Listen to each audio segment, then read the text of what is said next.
अमीर लोग पैसे के लिए काम नहीं करते। मैंने अपने गरीब डैडी को यह नहीं बताया कि अब मैं मुफ्त में काम कर रहा हूँ। उन्हें यह समझ में नहीं आता। मैं उन्हें इसकी वजह ठीक से इसलिए नहीं समझा सकता था क्योंकि मैं खुद भी इसे ठीक से नहीं समझ पाया था। अगले 3 हफ्ते माइक और मैं 3 घंटे तक हर शनिवार को काम करते रहे, मुफ्त में। काम बहुत परेशानी वाला नहीं था और वक्त गुजरने के साथ साथ यह ज़्यादा आसान होता जा रहा था। मुझे अफसोस था तो अपने छूटे हुए बेसबॉल गेम्स और कॉमिक्स का। अब मैं उनका मज़ा नहीं ले सकता था। तीसरे हफ्ते दोपहर में अमीर डैडी आए।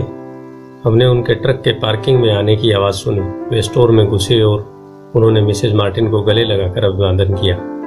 स्टोर में क्या चल रहा है यह जानने के बाद वे आइसक्रीम फ्रीजर के पास गए, उसमें से 2 आइसक्रीम निकाली, उनका दाम चुकाया और इसके बाद मेरी और माइक की तरफ इशारा करके कहा, चलो घूमने चलते हैं। हम सड़क के पार गए, कुछ कारों को चकमा दिया और एक बड़े घास के मैदान में टहलने लगे जहां कुछ वयस्क सॉफ्ट बॉल खेल रहे थे। दूर की पिकनिक टेबल पर बैठकर उन्होंने माइक और मुझे आइसक्रीम दी। कैसा चल रहा है? बढ़िया, माइक ने कहा। मैंने सैम्पी में सिर हिलाया। कुछ और सीखा? अमीर डैडी ने पूछा। माइक और मैंने एक दूसरे की तरफ देखा, अपने कंधे उचकाए और अपने सिर को नहीं में एक साथ हिलाया। अच्छा यह होगा कि तुम बचपन से ही यह सोचना चालू कर दो। तुम अगर जिंदगी के सबसे बड़े सबक को देख रहे हो, अगर तुम इस सबक को सीख लेते हो तो तुम बहुत ज्यादा आजादी और सुरक्षा भरी जिंदगी का सुख ले सकते हो। अगर तुम यह सबक नहीं सीख पाते हो तो तुम भी मिसेज मार्टिन और इस पार्क में खेल रहे ज्यादातर लोगों की तरह बन जाओगे। वे बहुत ज्यादा मेहनत करते हैं परंतु उनके बदले में उन्हें बहुत कम पैसे मिलते हैं। वे नौकरी की सुरक्षा के मोह में फंसे रहते हैं। हर साल मिलने वाली 3 हफ्ते की छुट्टियां और 45 साल तक काम करते रहने के बाद मिलने वाली थोड़ी सी पेंशन का सपना देखते रहते हैं। अगर इस तरह की जिंदगी जीने में तुम्हें सुख मिलता है तो मैं तुम्हारी तनख्वाह बढ़ाकर 25 सेंट प्रति घंटे कर सकता हूँ। परंतु ये लोग अच्छे लोग हैं और मेहनती भी हैं, फिर आप उनका मजाक क्यों उड़ा रहे हैं? मैंने पूछा। अमीर डैडी के चेहरे पर मुस्कान आ गई। मिसेज मार्टिन मेरे लिए माँ जैसी है। मैं इतना कठोर नहीं हो सकता कि उनका मजाक उड़ाऊं। यह कठोर लगता जरूर है क्योंकि मैं तुम दोनों के सामने स्थिति स्पष्ट करना चाहता हूँ और वह भी आसान शब्दों में। मैं तुम्हारे नजरियों को बड़ा करना चाहता हूँ ताकि तुम कुछ आगे भी देख सको, दूर तक देख सको।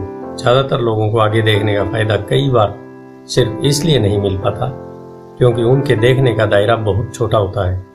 ज्यादातर लोग जिस जाल में फंसे हुए हैं वे उसे देख ही नहीं पाते। माइक और मैं वहां पर सोचते हुए बैठे रहे क्योंकि हम उनकी बातों का मतलब पूरी तरह से समझ नहीं सके थे। उनकी बातें सुनने में कठोर और कड़वी लग रही थी परंतु हम यह भी जानते थे वे हमें कुछ सिखाने की काफी कोशिश कर रहे थे। मुस्कुराहट के साथ अमीर डैडी ने कहा, क्या 25 सेंट प्रति घंटे ऑफर अच्छा नहीं लगा? क्या इससे दिल की धड़कन तेज नहीं हुई? मैंने अपना सिर नहीं में हिलाया, जबकि असल में ऐसा ही हुआ था।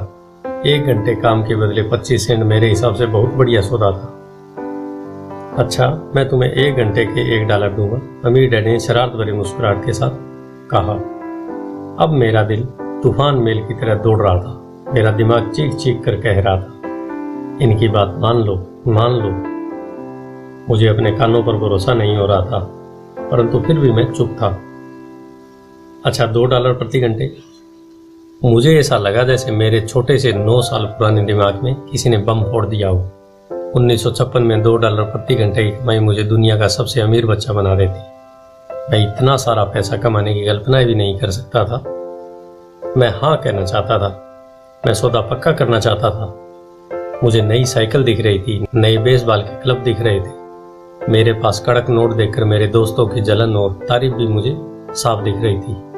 सबसे बड़ी बात तो यह थी कि जिमी और उसके दोस्त मुझे फिर कभी गरीब नहीं कह सकते थे, परंतु किसी वजह से मैं खामोश खड़ा रहा। हो सकता है कि मेरे दिमाग में गर्मी बढ़ जाने के कारण फ्यूज उड़ गया हो, परंतु मन ही मन $2 प्रति घंटे का ऑफर मानने के लिए बेताब था। आइसक्रीम पिघल चुकी थी और मेरे हाथ पर बह रही थी।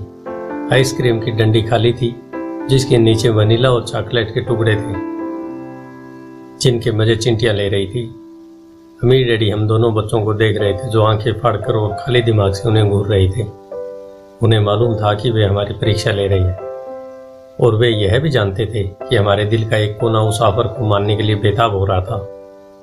वे जानते थे कि हर व्यक्ति की आत्मा का एक हिस्सा कमजोर और जरूरतमंद होता है जिसे खरीदा जा सकता है, और वे यह भी जानते थे कि हर व्यक्ति की आत्मा का एक हिस्सा मजबूत दृढ़ निश्चयी होता है जिसे कभी नहीं खरीदा जा सकता। असली सवाल यह था कि इनमें से कौन सा हिस्सा ज्यादा ताकतवर है।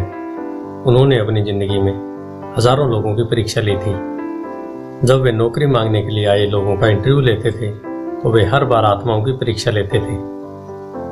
अच्छा, $5 प्रति घंटे। अचानक मेरे अंदर शांति छा गई। कुछ था जो बदल गया था। ऑफर बहुत ही बड़ा था और मूर्खतापूर्ण लग रहा था। 1956 में गिने चुने वयस्कों को $5 प्रति घंटे से ज्यादा मिलता होगा। लालच खत्म हो गया था और इसकी जगह शांति ने ले ली थी। धीमे से मैं अपनी बाईं तरफ खड़े माइक की तरफ मुड़ा। उसने मेरी तरफ देखा। मेरी आत्मा का जो हिस्सा कमजोर और जरूरतमंद था वह खामोश हो चुका था। मेरा वह हिस्सा जिसे खरीदा नहीं जा सकता था वह आगे आ चुका था।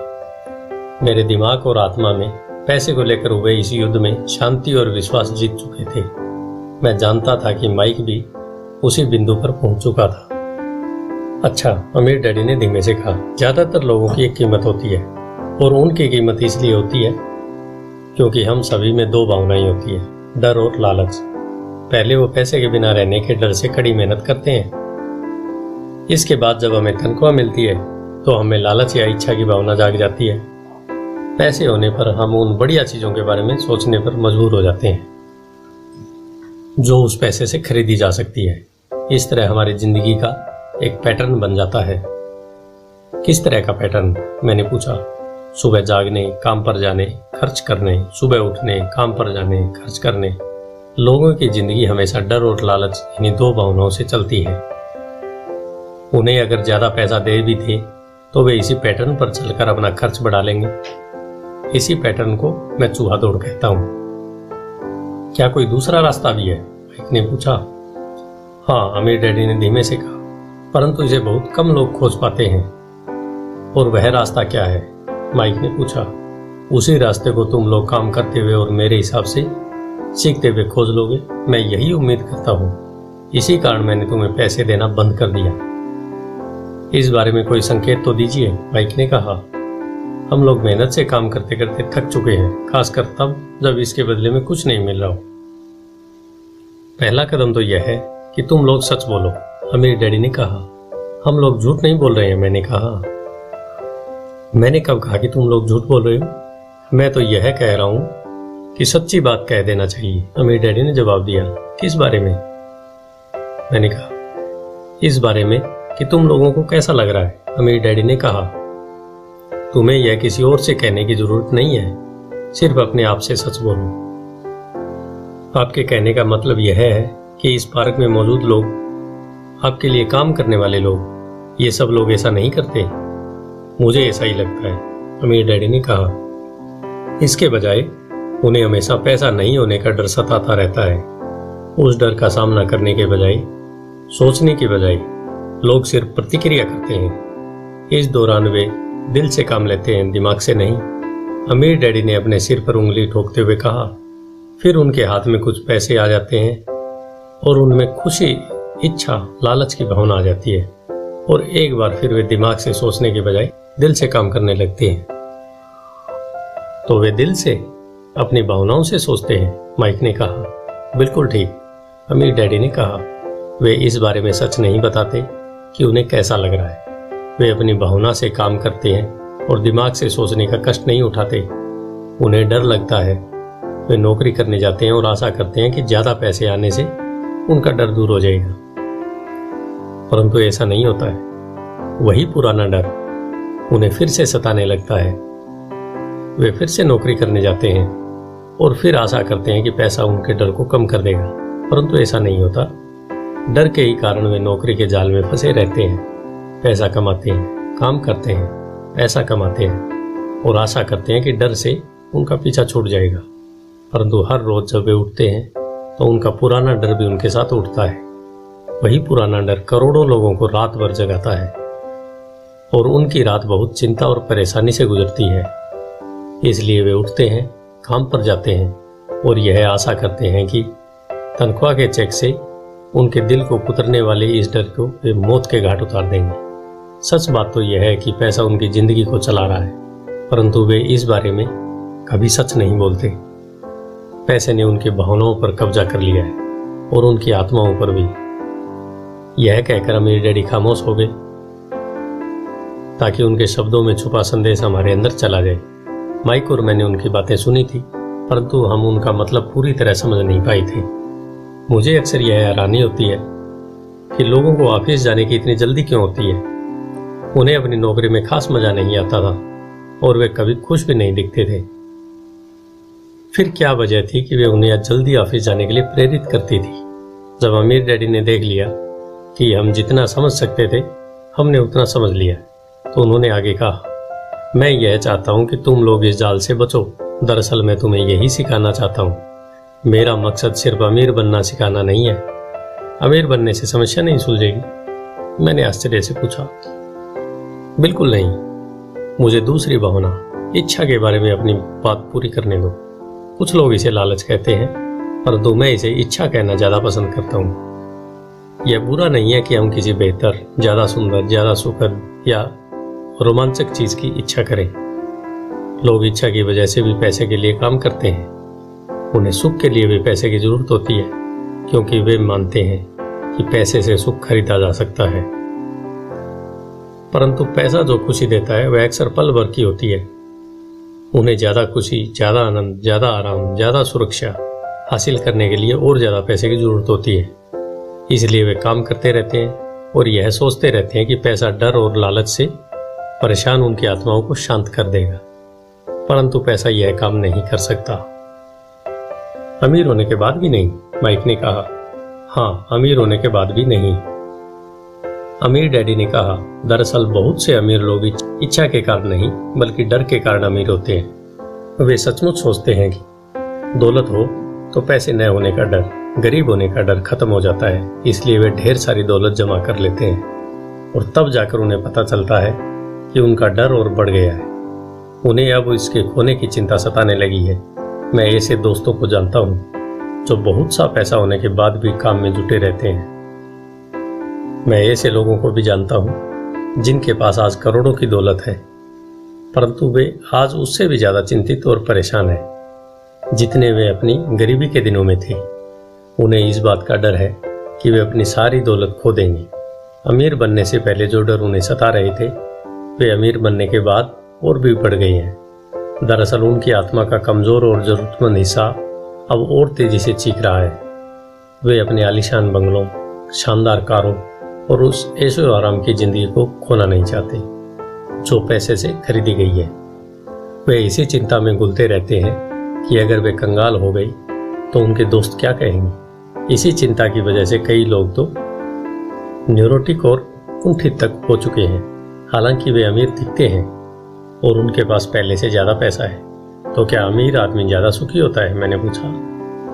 नहीं, मेरे हिसाब से तो ऐसा नहीं आता, अमीर डैडी ने जवाब दिया। पैसे से दूर रहना भी उतना ही बड़ा पागलपन है जितना कि उसके पीछे भागना। उसी समय कस्बे का एक पागल हमारी मेज के पास से गुजरा और कूड़ेदान के पास रुककर उसने कुछ ढूंढने लगा, जैसे उसे किसी ने समझाकर भेजा हो। चर्चा के इस मोड़ पर हम तीनों उसकी हरकतों को दिलचस्पी के साथ देख रहे थे, जबकि इससे पहले हमने उसे नजरअंदाज कर दिया होता। अमीर डैडी ने अपने पर्स में से $1 निकाला और उस पागल बूढ़े को पास आने का इशारा किया। पैसा देखते ही वह तत्काल चला आया। उसने पैसे के लिए अमीर डैडी को ढेर सारी शुभकामनाएं दी और अपनी अच्छी किस्मत पर खुश होकर वह जल्दी से वहां से चला गया। इसमें और मेरे ज्यादातर कर्मचारियों में बहुत सा अंतर नहीं है, अमीर डैडी ने कहा। मैं ऐसे बहुत से लोगों से मिलता हूँ जो कहते हैं, अरे मुझे पैसे में कोई रुचि नहीं है, फिर भी वे हर रोज 8 घंटे की नौकरी करते हैं। यह तो सच्चाई को नकारना है। अगर उन्हें पैसे में रुचि नहीं है तो वे नौकरी पर क्यों जाते हैं? इस तरह का चिंतन पागलपन का चिंतन है। उस कंजूसी भरे चिंतन से भी ज्यादा पागलपन का है जिसमें कोई अमीर पैसे पर कुंडली मारकर बैठ जाता है।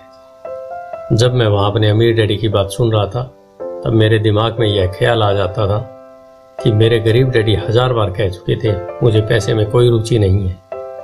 वह ऐसा अक्सर कहा करते थे।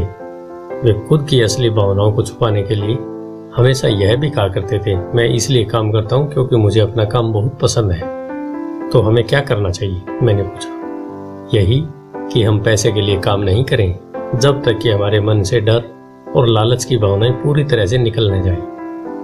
उसमें तो बहुत समय बर्बाद हो जाएगा, अमीर डैडी ने कहा। भावनाओं के कारण ही तो हम इंसान हैं, इन्हीं के कारण हमारी हस्ती है। भावना शब्द का मतलब है चलायमान ऊर्जा। अपनी भावनाओं के बारे में ईमानदार रहो और अपने दिमाग और भावनाओं का इस्तेमाल अपने समर्थन में करो, न कि विरोध में। आह, माइक ने कहा, अगर तुम्हें मेरी बात समझ में नहीं आई हो तो इस बारे में चिंता मत करो, आगे आने वाले सालों में तुम्हें इसका मतलब समझ में आएगा। अपनी भावनाओं पर प्रतिक्रिया करने के बजाय उनका विश्लेषण करने की कोशिश करो। ज्यादातर लोग यह नहीं जानते कि वे अपने दिमाग से सोचने की बजाय अपने दिल की भावनाओं से सोचते हैं। आपकी भावनाएं तो आपकी रहेंगी ही, परंतु आपको अपने दिमाग से सोचना भी आना चाहिए, क्योंकि दिमाग को सोचने के लिए ही बनाया गया है। क्या आप मुझे इसका कोई उदाहरण दे सकते हैं? मैंने पूछा। नहीं। क्यों नहीं? अमीर डैडी ने जवाब दिया। जब कोई आदमी कहता है मुझे नौकरी खोजने की जरूरत है, तो इस बात की बहुत संभावना है कि उसकी भावनाएं फैसला कर रही है। इस विचार का असली कारण है पैसा न होने का डर। परंतु अपनी जिंदगी चलाने के लिए लोगों को पैसे की जरूरत तो पड़ती ही है, मैंने कहा। बिल्कुल पड़ती है। अमीर डैडी मुस्कुराई। मैं सिर्फ यह कह रहा हूं कि उनके डर के कारण उनके मन में यह विचार आता है। मैं समझ नहीं पाया, माइक ने कहा।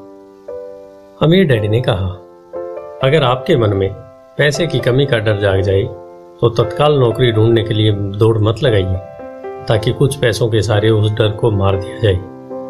इसके बजाय आप खुद से यह सवाल पूछिए, क्या लंबे समय में इस डर का सबसे बढ़िया इलाज नौकरी है? मेरे ख्याल से इसका जवाब नहीं होता है, खासकर जब आप किसी आदमी की पूरी जिंदगी को देखते हैं। नौकरी दीर्घकालीन समस्या का अल्पकालीन समाधान है। परंतु मेरे डैडी हमेशा कहा करते हैं, स्कूल में पढ़ो, अच्छे नंबर लाओ, ताकि तुम्हें एक सुरक्षित और अच्छी नौकरी मिल सके।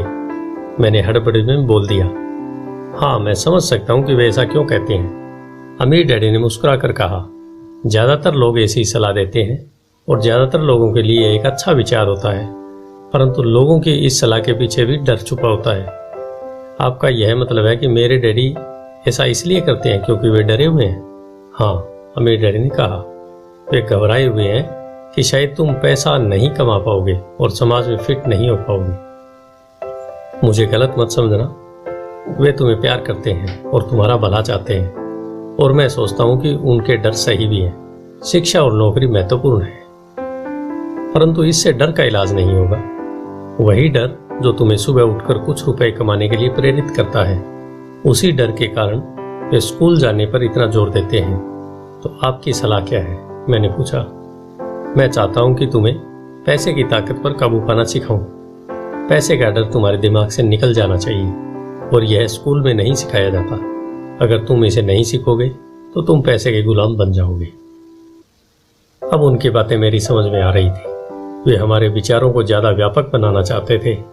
वे चाहते थे कि जो मिसेज मार्टिन नहीं देख सकती थी, उनके कर्मचारी नहीं देख सकते थे, या मेरे डैडी तक नहीं देख सकते थे, वह देखने की योग्यता हम में आ जाए। उन्होंने जो उदाहरण दिए थे वे उस समय कठोर जरूर लग रहे थे, परंतु मैं उन्हें कभी नहीं भूला।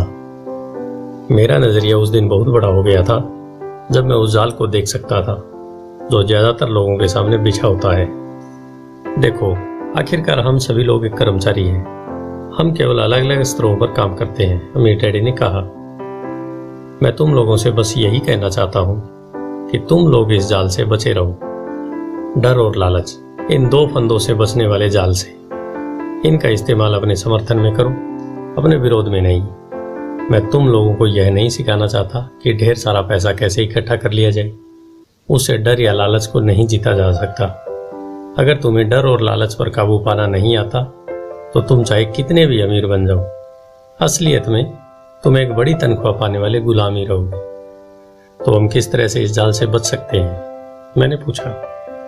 गरीबी या पैसे की तंगी का खास कारण डर और अज्ञान होता है, न कि अर्थव्यवस्था या सरकार या अमीर लोग। यह खुद का उड़ा हुआ डर या अज्ञान होता है जो लोगों को इस जाल में फंसाए रखता है। इसलिए तुम बच्चों को स्कूल जाना चाहिए और अपने कॉलेज की पढ़ाई पूरी करनी चाहिए। मैं तुम लोगों को यह जरूर सिखाऊंगा इस जाल से कैसे बचा जा सकता है। पहले के टुकड़े अब सामने आ चुके थे। मेरे पढ़े लिखे डैडी के पास बड़ी डिग्रियां थी और एक बढ़िया करियर था, परंतु स्कूल में उन्हें यह कभी नहीं सिखाया कि धन या आपके डर को किस तरह काबू में रखा जा सकता है। अब मैं समझ चुका था कि मैं अपने दो डैडियों से अलग अलग परंतु महत्वपूर्ण बातें सीख सकता हूँ। तो आप पैसे न होने के डर के बारे में बात कर रहे थे। पैसे की इच्छा किस तरह हमारे सोच पर असर डालती है, माइक ने पूछा। तुम्हें तब कैसे महसूस हुआ जब मैंने तुम्हारी तनख्वाह बढ़ाने का लालच दिया था?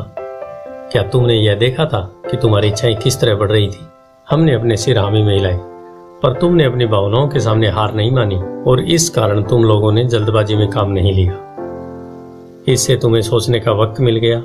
यह सबसे महत्वपूर्ण है। हमें हमेशा डर और लालच की भावनाएं होती है। इसी क्षण से तुम लोगों के लिए सबसे महत्वपूर्ण है कि तुम इन भावनाओं का इस्तेमाल अपने समर्थन में करो और लंबे समय तक करते रहो। अपनी भावनाओं को अपने दिमाग पर हावी मत होने दो। इस तरह अपने विचारों को दूषित मत होने दो। ज्यादातर लोग डर और लालच का इस्तेमाल खुद के विरोध में करते हैं। यह अज्ञान की शुरुआत होती है।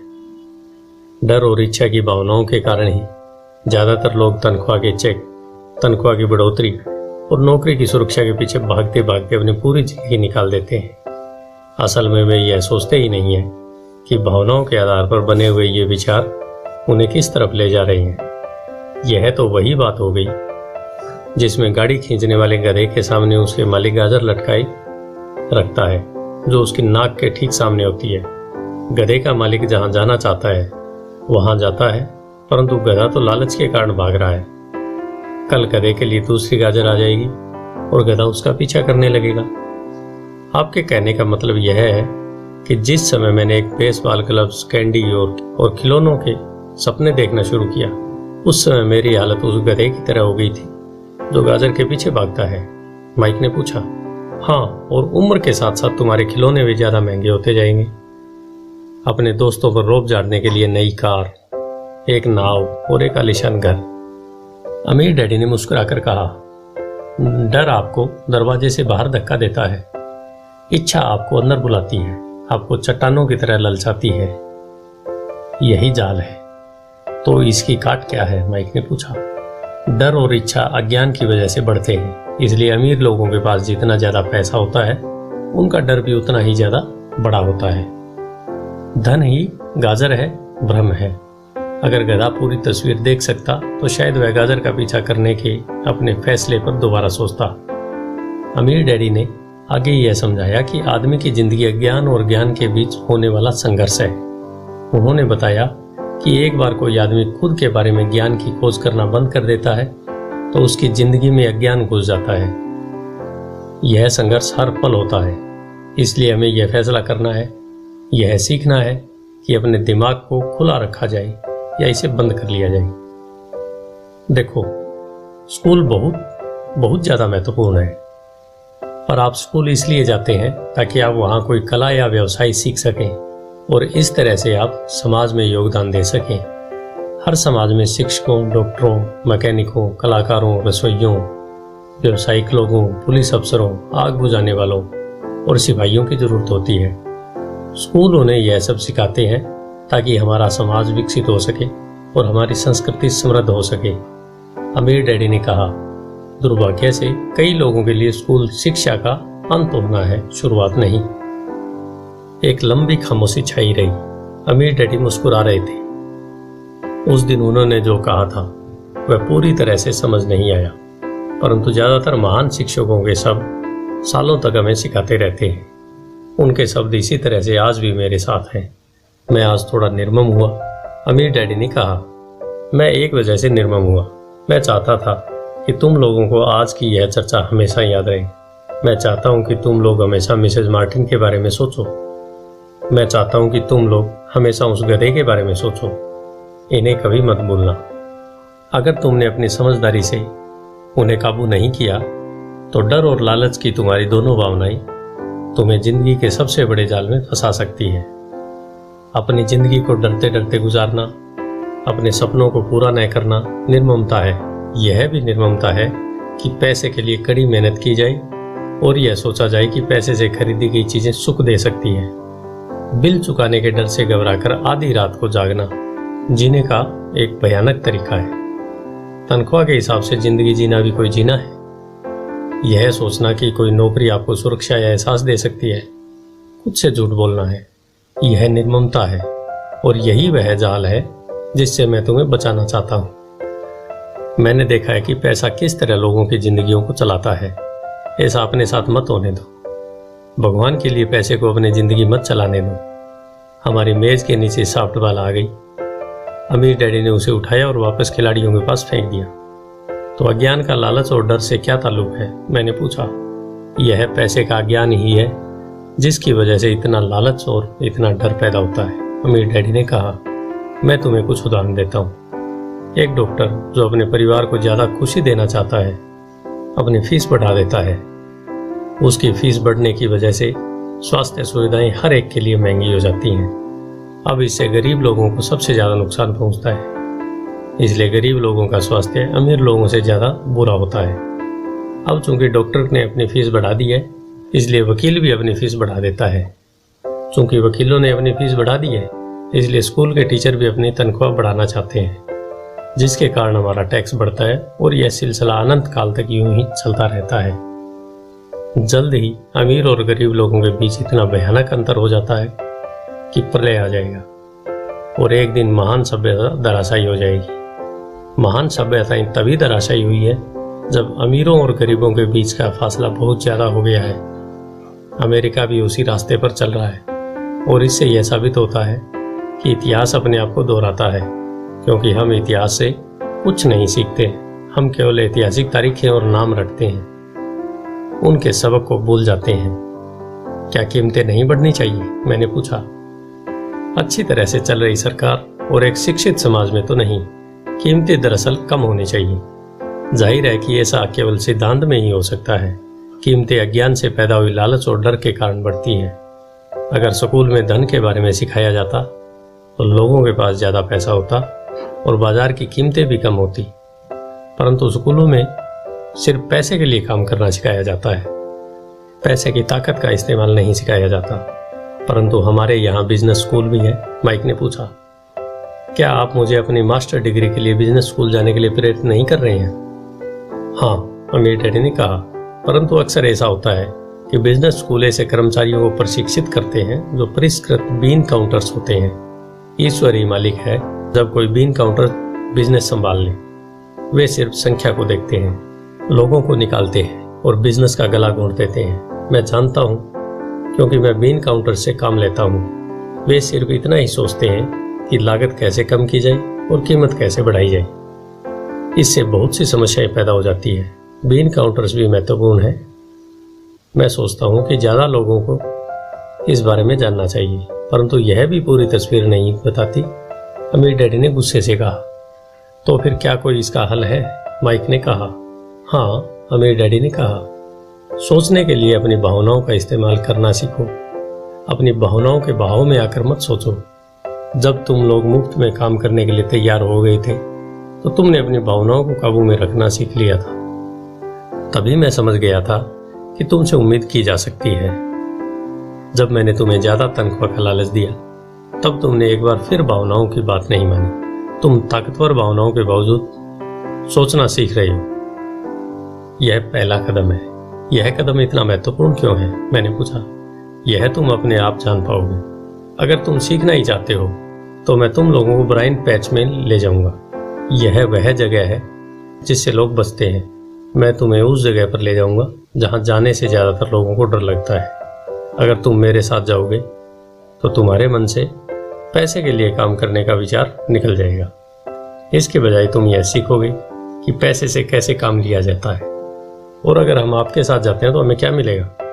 अगर हम आपसे सीखने के लिए तैयार होते हैं तो हमें क्या मिलेगा? मैंने पूछा। वही जो ब्रायर रैबिट को मिला था, अमीर डैडी ने कहा, टार बेबी से आज़ादी। क्या ऐसा कोई ब्रायर पैच होता है? मैंने पूछा। हाँ, अमीर डैडी ने कहा, डर और लालच ही ब्रायर पैच है। अपने डर से पीछा छुड़ाकर, अपने लालच का सामना करके, अपनी कमजोरियों और जरूरतों को पहचान कर ही हम बाहर निकलने के रास्ते तक पहुंचते हैं। और बाहर निकलने का रास्ता हमारे दिमाग से होकर गुजरता है, यही विचारों को चुनने से। माइक ने आश्चर्यचकित होकर पूछा। हाँ, इस विचार को चुनकर कि हम क्या सोचेंगे, बजाय इसके कि हम अपनी भावनाओं में बहकर लगातार प्रतिक्रिया करते रहें। सुबह उठने और काम पर जाने से ही आपकी समस्याएं नहीं सुलझ जाती, क्योंकि बिल चुकाने के लिए पर्याप्त पैसा न होने का डर आपको सताता रहेगा। सोचने से आपको एक खुद से सवाल पूछने का समय मिलता है। इस तरह का सवाल, क्या इस समस्या का सबसे बढ़िया समाधान इस पर और ज्यादा मेहनत करना है? ज्यादातर लोग इतनी बुरी तरह घबराए होते हैं कि वे खुद अपने आप को असली बात नहीं बताते कि डर हावी हो रहा है, और नतीजा यह निकलता है कि वे सोच ही नहीं पाते और इसकी बजाय दरवाजे से बाहर दौड़ लगा देते हैं। टार में भी हावी हो जाती है। अपने विचार चुनने से मेरा यही मतलब था, पर हम ऐसा किस तरह करेंगे? माइक ने पूछा। यही तो मैं तुम्हें सिखाना चाहता हूँ। मैं तुम्हें यह सिखाऊं, तुम्हारे पास चुनने के लिए विचारों के विकल्प होने चाहिए, ताकि तुम हड़बड़ी में काम करने से बच सको। जैसे अपनी सुबह की कॉफी पीकर दरवाजे से बाहर दौड़ लगाने की आदत से। मैंने तुमसे पहले कहा था, उसे याद रखो। नौकरी दीर्घकालीन समस्या का अल्पकालीन समाधान है। ज्यादातर लोगों के दिमाग में सिर्फ एक समस्या होती है, और यह थोड़े समय की होती है। यह समस्या होती है महीने के आखिर में चुकाए जाने वाले बिल, यानी टार बेबी। अब पैसा उनकी जिंदगी चलाता है, या मैं यह कहूं कि पैसे को लेकर उनका डर और अज्ञान उनकी जिंदगी चलाते हैं। तो वे वही करते हैं जो उनके माता पिता ने किया था। सुबह उठो और पैसे के लिए काम करो। वे इतना समय भी नहीं निकाल पाते कि यह सोच सके क्या कोई दूसरा तरीका है। इस वक्त वे दिल से सोचते हैं, दिमाग से नहीं। दिल से सोचने और दिमाग से सोचने में क्या फर्क होता है? माइक ने पूछा। अमीर डैडी ने जवाब दिया, मैं इस तरह के जुमले अक्सर सुनता हूँ। हर आदमी को काम करना पड़ता है, या अमीर लोग शोषक होते हैं, या मैं दूसरी नौकरी ढूंढ लूंगा, मेरी तनख्वाह बढ़नी चाहिए, आप इस तरह मेरा शोषण नहीं कर सकते, या मैं इस नौकरी को इसलिए पसंद करता हूं क्योंकि यह सुरक्षित है। इसके बजाय हमें यह कहना चाहिए, क्या यहाँ ऐसा कुछ है जो मुझे नहीं मिल रहा है? इस तरह भावना पर आधारित हमारे विचारों की जंजीर टूट जाएगी और हमें ज्यादा अच्छे तरीके से सोचने का मौका मिल जाएगा। मुझे मानना ही पड़ेगा कि मेरे लिए यह सबक एक महान सबक साबित हुआ। यह जानना कि कब कोई आदमी दिल से बोल रहा है और कब दिमाग से, किसके शब्दों में भावनाएं छुपी हुई है और किसके शब्दों में विचार। यह एक ऐसा सबक था जो जिंदगी भर मेरे काम आया, खास तौर पर तब जब मैं अपने दिल से यानी अपनी भावनाओं से बोल रहा था, न कि अपने विचारों या दिमाग से। जब हम स्टोर की तरफ मुड़े तो अमीर डैडी ने यह कहा कि अमीर लोग हकीकत में पैसा बनाते हैं, वे इसके लिए काम नहीं करते। उन्होंने यह भी बताया कि 5 सेंट के शीशे के सिक्के डालते समय जब माइक और मैं यह सोच रहे थे कि हम पैसा बना रहे थे, तो हमारे विचार उसी रास्ते पर चल रहे थे जिस पर अमीर लोग चलते हैं। दिक्कत सिर्फ इतनी थी कि हमारे लिए ऐसा करना गैर कानूनी था। सरकार और बैंकों के लिए ऐसा करना कानूनी था, परंतु हमारे लिए नहीं था। उन्होंने यह भी बताया कि पैसा कानूनी और गैर कानूनी दोनों ही तरीके से कमाया जा सकता है। अमीर डैडी ने बाद में हमें यह समझाया कि अमीर लोग जानते हैं कि धन एक भ्रम है, जो हकीकत में गधे के सामने लटकी गाजर की तरह होता है। धन के भ्रम के कारण जो डर और लालच पैदा होता है, उसकी वजह से ही अरबों खरबों लोग यह सोचते रहते हैं कि धन असली चीज है। धन दरअसल एक मायाजाल है। जनता के अज्ञान और भरोसे के भ्रम की वजह से ही ताश के पत्तों का यह महल खड़ा रह पाता है। सच कहा जाए तो गधे की गाजर धन से ज्यादा कीमती है, उन्होंने कहा। उन्होंने अमेरिका के गोल्ड स्टैंडर्ड के बारे में भी बात की और यह बताया कि हर डॉलर का नोट असल में चांदी का प्रमाण पत्र है।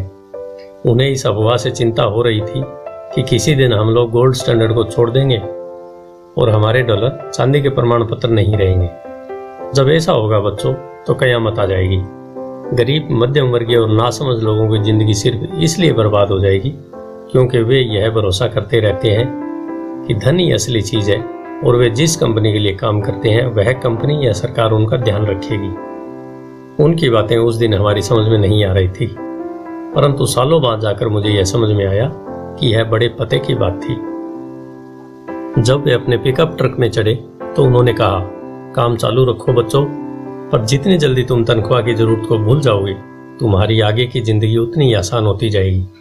अपने दिमाग का इस्तेमाल करो, मुफ्त में काम करो और जल्दी तुम्हारा दिमाग तुम्हें पैसे कमाने के दूसरे तरीके बता देगा। उन तरीकों से तुम इस नौकरी से ज्यादा पैसा कमा लोगे। तुम ऐसी चीजें देख पाओगे जो दूसरे लोग कभी नहीं देख पाते। मौके उनकी नाक के नीचे होते हैं, फिर भी ज्यादातर लोग इन मौकों को कभी नहीं देख पाते। इसका कारण यह है कि वे पैसे और सुरक्षा ढूंढते रहते हैं, इसलिए उन्हें यही मिलते हैं। जिस वक्त तुम एक मौका भांपने में कामयाब हो जाओगे उसके बाद तुम जिंदगी भर मौका भांप सकते हो। जिस वक्त तुम ऐसा कर लोगे मैं तुम लोगों को कुछ और बातें सिखाऊंगा। इस बात को ध्यान से समझ लो ताकि तुम जिंदगी के सबसे बड़े जाल से बच सको। वह टार बेबी तुम्हें कभी कभी नहीं छू पाएगी। बाइक और मैंने स्टोर से अपनी चीजें उठाई और मिसेज मार्टिन से गुड बाई कहा। हम वापस पार्क गए, उसी पिकनिक बेंच पर बैठे और वहां घंटों तक सोचते रहे और बातें करते रहे। हमने अगला हफ्ता स्कूल में सोचते हुए और इसी बारे में बातें करते हुए बिताया। 2 सप्ताह तक हम लोग सोचते रहे, बातें करते रहे और मुफ्त में काम करते रहे। दूसरे शनिवार के आखिर में मैं मिसेज मार्टिन से दोबारा गुड बाई कर रहा था और कॉमिक बुक स्टैंडर्ड को ललचाई नजर से देख रहा था। हर शनिवार 30 सेंट नए मिलने से सबसे दुखद बात यह थी कि मेरे पास कॉमिक्स खरीदने के लिए बिल्कुल भी पैसे नहीं होते थे। अचानक जब मिसेज मार्टिन मुझे और माइक को गुड बाई कह रही थी, मैंने उन्हें एक ऐसा काम करते हुए देखा जो इससे पहले कभी नहीं देखा था। मेरा मतलब है, मैंने इसके पहले उन्हें ऐसा करते तो देखा था पर उस तरफ ध्यान नहीं दिया था। मिसेज मार्टिन ने कॉमिक्स के पहले पेज को आधे में काटा और उसे संभालकर अपने पास रख लिया। बाकी की पुस्तकों उन्होंने एक बड़े से भूरे कार्डबोर्ड के बॉक्स में डाल दिया। जब मैंने उनसे पूछा कि वे इस कॉमिक्स का क्या करती हैं, तो उन्होंने कहा, मैं उन्हें फेंक देती हूँ। जब वह नई कॉमिक्स लाता है तो मैं ऊपर के आधे कवर को क्रेडिट के लिए कॉमिक्स बुक डिस्ट्रीब्यूटर को दे देती हूँ। वह 1 घंटे में आने वाला है। माइक और मैंने 1 घंटे तक इंतजार किया। जल्दी ही वह डिस्ट्रीब्यूटर वहां आया और मैंने उससे पूछा कि क्या हमें कॉमिक्स मिल सकती है। इस पर उसने जवाब दिया, आपको मिल सकती है अगर आप इस स्टोर में काम करते हैं और अगर आप यह वादा करें कि आप उसे दोबारा नहीं बेचेंगे। हमारी पार्टनरशिप एक बार फिर कायम हो गई। माइक की मम्मी ने बेसमेंट में हमें एक खाली कमरा दे दिया जो उनके किसी काम का नहीं था। हमने इसकी सफाई करके उसमें सैकड़ों कॉमिक्स जमा कर ली। जल्दी हमारी कॉमिक्स लाइब्रेरी जनता के लिए खोल दी गई। माइक की छोटी बहन को पढ़ने का बहुत शौक था, इसलिए हमने उसे अपना लाइब्रेरियन बना लिया। लाइब्रेरी में आने और कॉमिक्स पढ़ने के लिए हम हर बच्चे से 10 सेंट लेते थे। स्कूल खत्म होने के बाद हर दोपहर 2:30 से 4:30 तक लाइब्रेरी खुलती थी। पड़ोस के बहुत से बच्चे इसके ग्राहक बन गए थे और वे जितने कॉमिक्स पढ़ना चाहते थे 2 घंटे में पढ़ सकते थे। यह उनके लिए बहुत बढ़िया सौदा था, क्योंकि एक कॉमिक्स की कीमत 10 सेंट होती थी और 2 घंटे में वे 5 या 6 कॉमिक्स पढ़ लेते थे। माइक की बहन लौटते समय बच्चों की तलाशी लेती थी और यह देख लेती थी कि वे अपने कपड़ों में कॉमिक्स छुपा कर तो नहीं ले जा रहे हैं। वह इस बात का रिकॉर्ड भी रखती थी कि हर रोज कितने बच्चे आए, उनका नाम क्या था और उनके सुझाव क्या थे।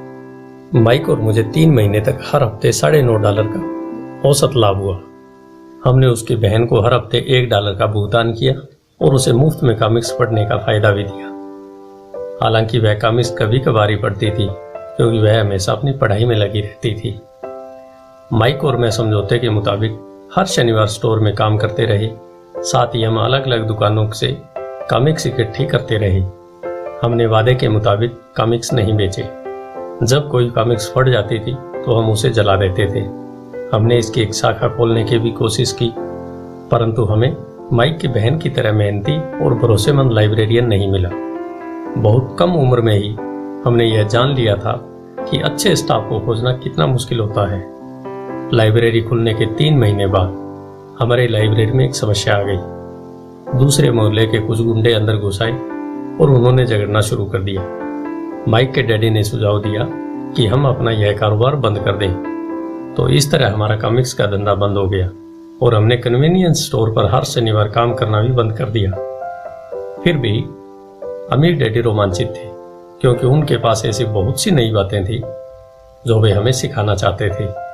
वह खुश थे क्योंकि हमने उनकी पहले सबक को इतनी अच्छी तरह से सीख लिया था। हमने यह भी सीख लिया था कि पैसे से अपने लिए काम कैसे करवाया जाए।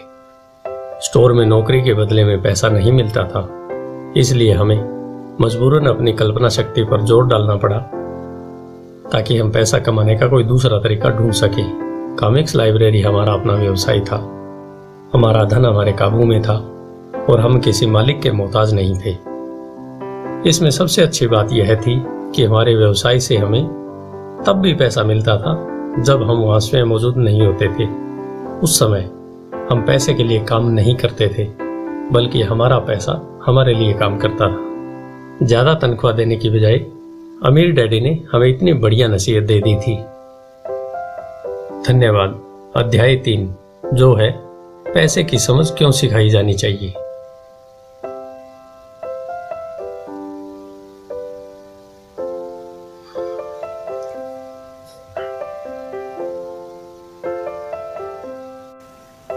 रिच डैड पुअर डैड अध्याय 3 पैसे की समझ क्यों सिखाई जानी चाहिए। 1990 में मेरे सबसे अच्छे दोस्त माइक ने अपने डैडी का लंबा चौड़ा कारोबार संभाल लिया है और उसे अपने डैडी से ज़्यादा कामयाबी मिल रही है। हम एक दूसरे से साल में 1-2 बार गोल्फ कोर्स पर मिलते हैं। वह और उसकी पत्नी इतने ज़्यादा अमीर हैं कि आप इसकी कल्पना भी नहीं कर सकते। अमीर डैडी का साम्राज्य बहुत सुरक्षित हाथों में है और अब माइक अपने बेटे को उसी तरह सिखा रहा है जिस तरह से उसके डैडी ने हमें सिखाया था। 1994 में मैं 47 साल की उम्र में रिटायर हो गया और मेरी पत्नी किम उस वक्त 37 साल की थी। रिटायरमेंट का यह मतलब नहीं है कि हम काम नहीं करते या आगे काम नहीं करेंगे। इसका मतलब यह है कि जब तक कोई चमत्कार ही न हो जाए तब तक हम काम करने या न करने के लिए आज़ाद हैं। इसका कारण यह है कि हमारी दौलत अपने आप बढ़ती रहती है, मुद्रास्फीति की दर से कहीं ज़्यादा तेज़ रफ्तार से। मुझे लगता है कि आज़ादी इसी को कहते हैं। हमारी दौलत इतनी ज़्यादा है कि यह अपने आप बढ़ सकती है। यह पेड़ लगाने की तरह है। आप सालों तक इसे पानी देते हैं और एक दिन इसे आपकी ज़रूरत नहीं रह जाती है। इसकी जड़ें ज़मीन में काफ़ी गहराई तक पहुंच जाती हैं। इसके बाद पेड़ आपके सुख के लिए छाया और फल देता है। माइक ने साम्राज्य चलाने का विकल्प चुना और मैंने रिटायर होने का। जब भी मैं लोगों से बात करता हूँ तो वे अक्सर मुझसे सलाह मांगते हैं कि उन्हें क्या करना चाहिए, शुरुआत कहाँ और कैसे की जाए। आपकी नज़र में कौन सी पुस्तक बढ़िया रहेगी? हम अपने बच्चों को यह सब कैसे सिखाएं? कामयाबी का रहस्य क्या है? मैं किस तरह करोड़ों रुपए कमा सकता हूँ? ऐसे वक्त मुझे हमेशा एक लेख की याद आती है जो यहाँ दिया जा रहा है। सबसे अमीर बिजनेसमैन। 1923 में हमारे सबसे महान नेता और सबसे अमीर बिजनेसमैन शिकागो में एजवाटर बीच पर इकट्ठे हुए। ये लोग बहुत मशहूर थे। चार्ल्स श्वाब सबसे बड़ी स्टील कंपनी के मुखिया थे। सैमुअल इनसुल दुनिया की सबसे बड़ी यूटिलिटी के अध्यक्ष। हावर्ड हॉब्सन सबसे बड़ी गैस कंपनी के मुखिया। आइवर क्रूजर दुनिया की सबसे बड़ी कंपनियों में से एक इंटरनेशनल मैच कंपनी के अध्यक्ष। Lian Frazier bank of international settlement के अध्यक्ष थे। रिचर्ड व्हाइटनी न्यूयॉर्क स्टॉक एक्सचेंज के मुखिया। आर्थर कॉटन और जेसी लिवरमोर सबसे बड़े 2 स्टॉक्स के स्पेकुलेटर्स थे। और अल्बर्ट फॉल प्रेसिडेंट हार्डिंग के कैबिनेट के मंत्री थे। 25 साल बाद इनमें से 9 लोगों का अंत इस तरह हुआ। श्वाब 5 साल तक कर्जे में डूबे रहने के बाद गरीबी में मरे। इनसुल की मौत विदेश में दिवालियेपन की हालत में हुई। क्रूजर और कॉटन भी गरीबी में मरे। हॉब्सन पागल हो गई। व्हाइटनी और अल्बर्ट फॉल उस समय जेल से रिहा हुए थे। फ्रेजियर और लिवरमोर आत्महत्या कर चुके थे। शायद कोई भी ठीक से यह नहीं बता सकता कि इन लोगों के साथ ऐसा क्यों हुआ। यह 1923 की बात है। हम इतना अंदाज़ा तो लगा सकते हैं कि यह 1929 के मार्केट क्रैश, आर्थिक मंदी के ठीक पहले हुआ था। मंदी का इन लोगों पर निश्चित रूप से बहुत ज़्यादा असर हुआ होगा। देखने वाली बात यह है, आज हम इन लोगों से ज़्यादा मुश्किल समय में जी रहे हैं। परिवर्तन ज़्यादा तेज़ी से हो रहे हैं और पूरी दुनिया में हो रहे हैं। मुझे लगता है कि आने वाले 25 सालों में बहुत से ऐसे उतार चढ़ाव आएंगे जो इन लोगों द्वारा झेले गए उतार चढ़ावों की तरह ही होंगे। मुझे यह चिंता है कि बहुत से लोग सिर्फ पैसे पर अपना ध्यान लगाए बैठे हैं और अपनी सबसे बड़ी दौलत पर ध्यान नहीं दे रहे हैं, जिसका नाम है शिक्षा। अगर लोग लचीले होने, दिमाग खुला रखने और सीखने के लिए तैयार रहें तो इन परिवर्तनों के बावजूद वे बहुत अमीर बन सकते हैं। अगर लोग यह सोचेंगे कि पैसा ही उनकी समस्याओं को सुलझा सकता है तो ऐसे लोगों के लिए आगे आने वाला समय बहुत परेशानी भरा होगा। बुद्धि से समस्याएं सुलझती हैं और पैसा आता है। अगर आपके पास पैसे की समझ नहीं है तो पैसा चाहे आ भी जाए पर ज़्यादा देर तक नहीं टिकता। ज़्यादातर लोग जिंदगी भर यह नहीं समझ पाते कि असल बात यह नहीं है कि आप कितना पैसा कमा पाते हैं, बल्कि यह है कि आप कितना पैसा रख पाते हैं। हमने लॉटरी जीतने वाले उन गरीब लोगों की कहानियाँ सुनी हैं जो अचानक अमीर बन जाते हैं पर कुछ समय बाद वे फिर से गरीब हो जाते हैं। ये लोग लाखों करोड़ों जीतते हैं, फिर भी वे लौटकर वहीं आ जाते हैं जहां से उन्होंने शुरू किया था। आपने उन व्यावसायिक एथलीटों की कहानियाँ भी पढ़ी होंगी जो 24 साल की उम्र में हर साल करोड़ों डॉलर कमाते हैं और 34 साल की उम्र में उन्हें पुल के नीचे सोना पड़ता है।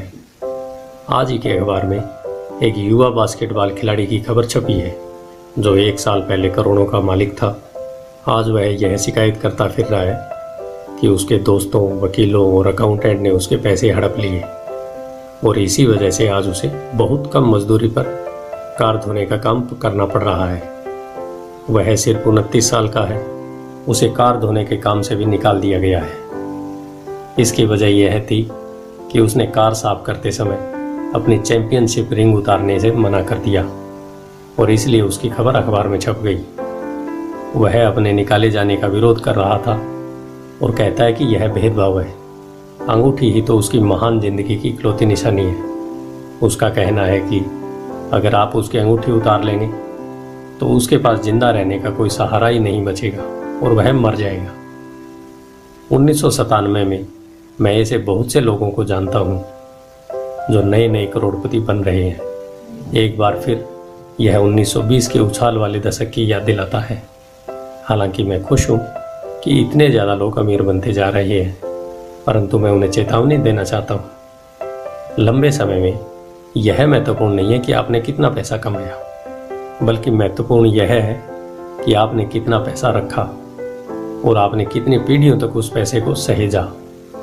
तो जब लोग मुझसे पूछते हैं हम किस तरह शुरू करें या मुझे बताइए कि जल्दी से अमीर कैसे बना जा सकता है, तो वे मेरे जवाब से बहुत निराश होते हैं। मैं उनसे सिर्फ यही कहता हूँ जो मेरे अमीर डैडी ने मुझसे बचपन में कहा था, अगर तुम अमीर बनना चाहते हो तो तुम्हारे पास पैसे की समझ होना चाहिए।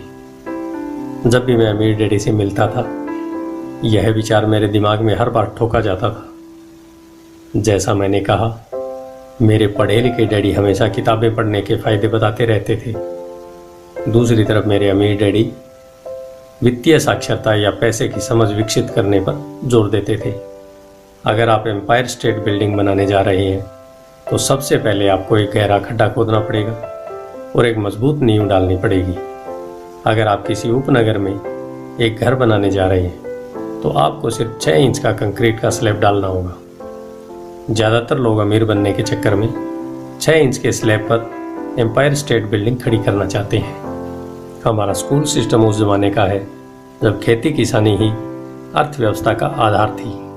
आज भी यह बिना नींव के घरों में भरोसा करता है। धूल की फर्श आज भी लोकप्रिय है। इसलिए स्कूल से निकलने वाले बच्चों की कोई आर्थिक नींव ही नहीं है। एक दिन जब उन्हें नींद नहीं आती और वे कर्ज में डूब जाते हैं तो वे अमेरिकी सपनों को देखते हैं और यह फैसला करते हैं कि पैसे की जो समस्या उनके सामने खड़ी है उसे अमीर होकर ही सुलझाया जा सकता है। इमारत बनना शुरू हो जाती है, यह तेजी से ऊपर उठती है और जल्द ही एम्पायर स्टेट बिल्डिंग के बजाय हमारे पास सबर्बिया का लीनिंग टावर होता है। हमारी रातों की नींद एक बार फिर उड़ जाती है।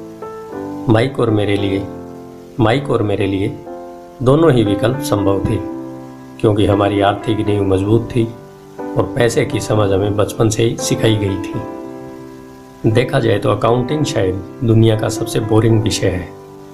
यह बहुत उलझन भरा विषय भी है, परंतु अगर आप लंबे समय तक अमीर बने रहना चाहते हैं तो यह सबसे महत्वपूर्ण विषय भी है। सवाल यह है कि आप इस बोरिंग और उलझन भरे विषय को अपने बच्चों को किस तरह सिखा सकते हैं। इस सवाल का जवाब है इसे आसान बनाकर। पहले इसे तस्वीरों के जरिए सिखाइए। अमीर डैडी ने माइक और मेरे लिए एक मजबूत आर्थिक नींव डाली थी। चूंकि हम लोग छोटे बच्चे थे, इसलिए उन्होंने हमें सिखाने का एक आसान तरीका ईजाद किया था। सालों तक वे केवल चित्र बनाते रहे और उनके साथ शब्दों का इस्तेमाल करके हमें समझाते रहे। जब माइक और मैंने उन आसान डायग्राम्स की मदद से आर्थिक शब्दावली और पैसे के खेल को समझ लिया, तो इसके कई सालों बाद अमीर डैडी ने अंकों को जोड़ना चालू किया। जब माइक और मैंने उन आसान डायग्राम की मदद से आर्थिक शब्दावली और पैसे के खेल को समझ लिया, आज माइक को जितने अकाउंटिंग विश्लेषण की ज़रूरत है वह उससे भी कहीं सूक्ष्म और जटिल विश्लेषण कर सकता है। उसके पास 10 अरब डॉलर का साम्राज्य है। मैं इतना ज़्यादा जटिल विश्लेषण नहीं करता क्योंकि मेरा साम्राज्य छोटा है, परंतु हम दोनों की ही नींव आसान नींव थी।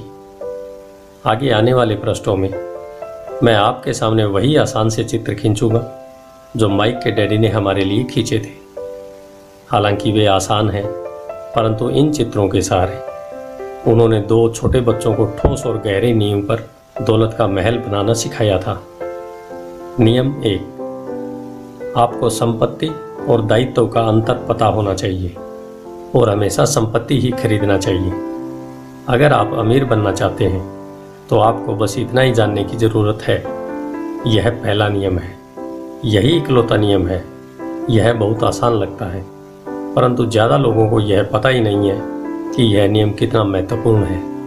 ज़्यादातर लोग पैसे की समस्याओं में सिर्फ इसलिए उलझे रहते हैं क्योंकि उन्हें यह पता ही नहीं होता कि संपत्ति और दायित्व में क्या फ़र्क होता है। अमीर लोग संपत्ति इकट्ठी करते हैं, गरीब और मध्यम वर्गीय लोग दायित्व इकट्ठे करते हैं। और मज़े की बात यह है कि उन लोगों को यह लगता है कि वे संपत्ति इकट्ठी कर रहे हैं। जब अमीर डैडी ने माइक और मुझे यह बताया तो हमने सोचा कि वे मजाक कर रहे हैं। हम 2 बच्चे अमीर बनने का रहस्य जानने के लिए इतने हैरान परेशान थे, जबकि उसका जवाब इतना आसान था। यह इतना ज़्यादा आसान था कि हमें इस बात पर सोचने के लिए बहुत देर तक ठहरना पड़ा। संपत्ति क्या है? माइक ने पूछा। अभी उस बारे में चिंता मत करो, अमीर डैडी ने कहा। अभी सिर्फ इस विचार को अपने दिमाग में घुस जाने दो। अगर तुम इसे आसानी से समझ सकते हो तो तुम्हारी ज़िंदगी की एक योजना होगी और तुम्हें ज़िंदगी भर पैसे की कभी दिक्कत नहीं आएगी।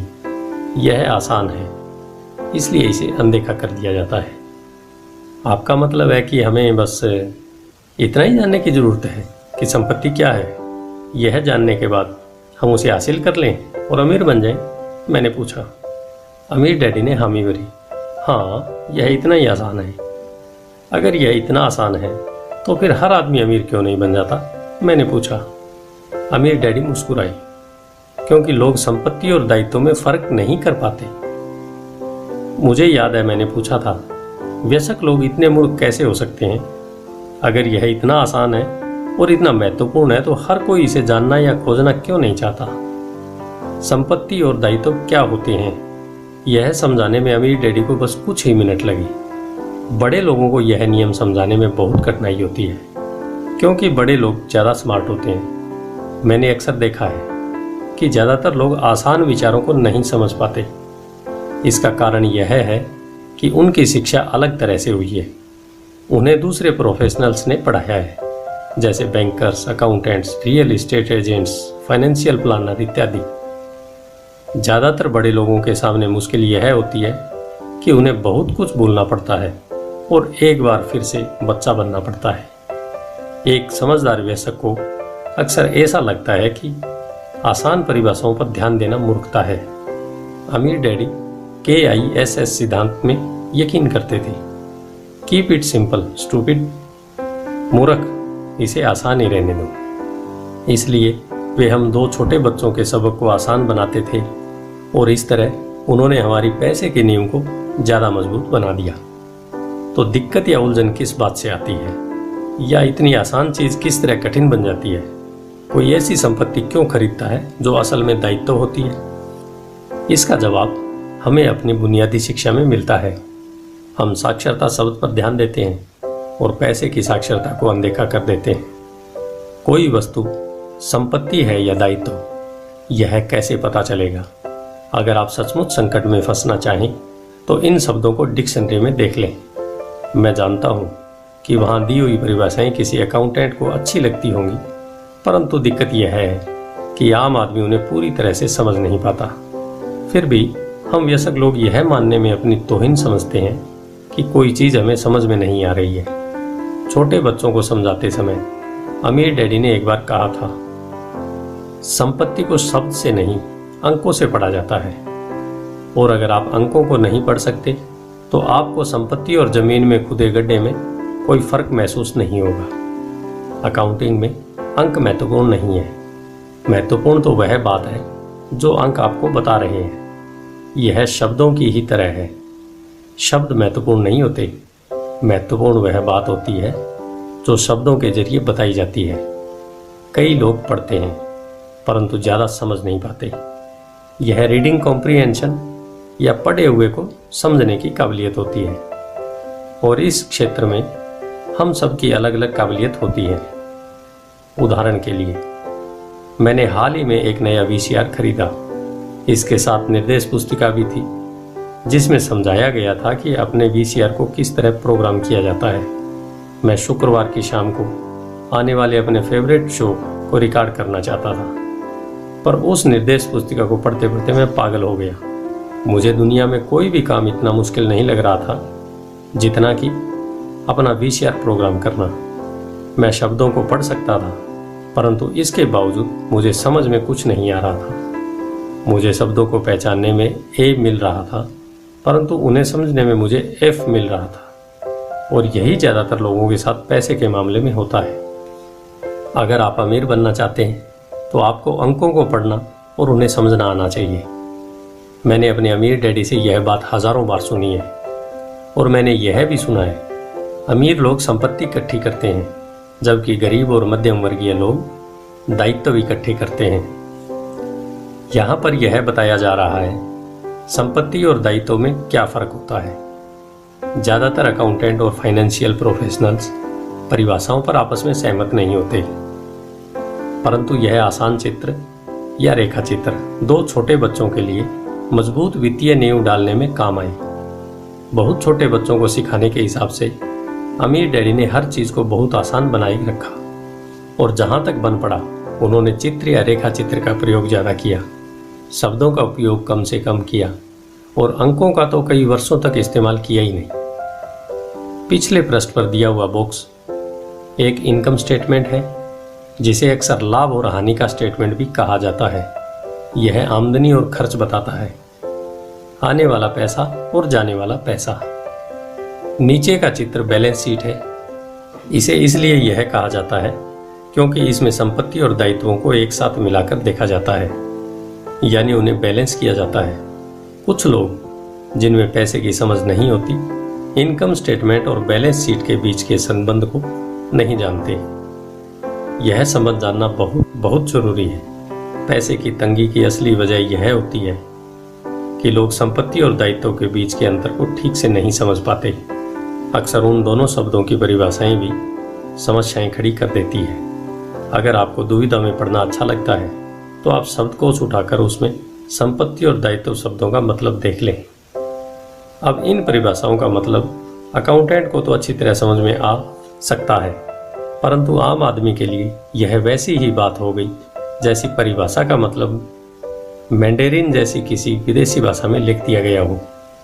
आप परिभाषा के लिखे हुए शब्दों को पढ़ तो सकते हैं, परंतु उन्हें अच्छी तरह समझना कठिन है।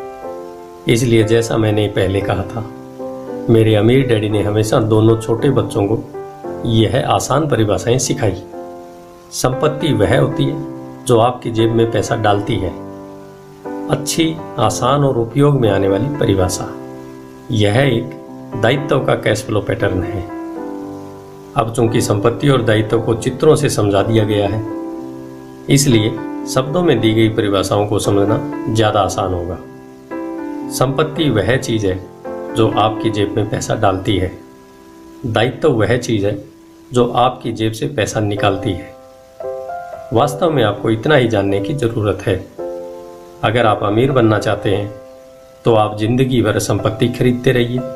अगर आप गरीब या मध्यम वर्गीय आदमी बनना चाहते हैं तो आप दायित्व खरीदते रहिए। इनके बीच के फर्क को न जानने से ज्यादातर लोग जीवन भर पैसे की तंगी से परेशान रहते हैं। पैसों के लिए आदमी इसलिए परेशान होता है क्योंकि वह न तो शब्दों को समझ पाता है, न ही अंकों को।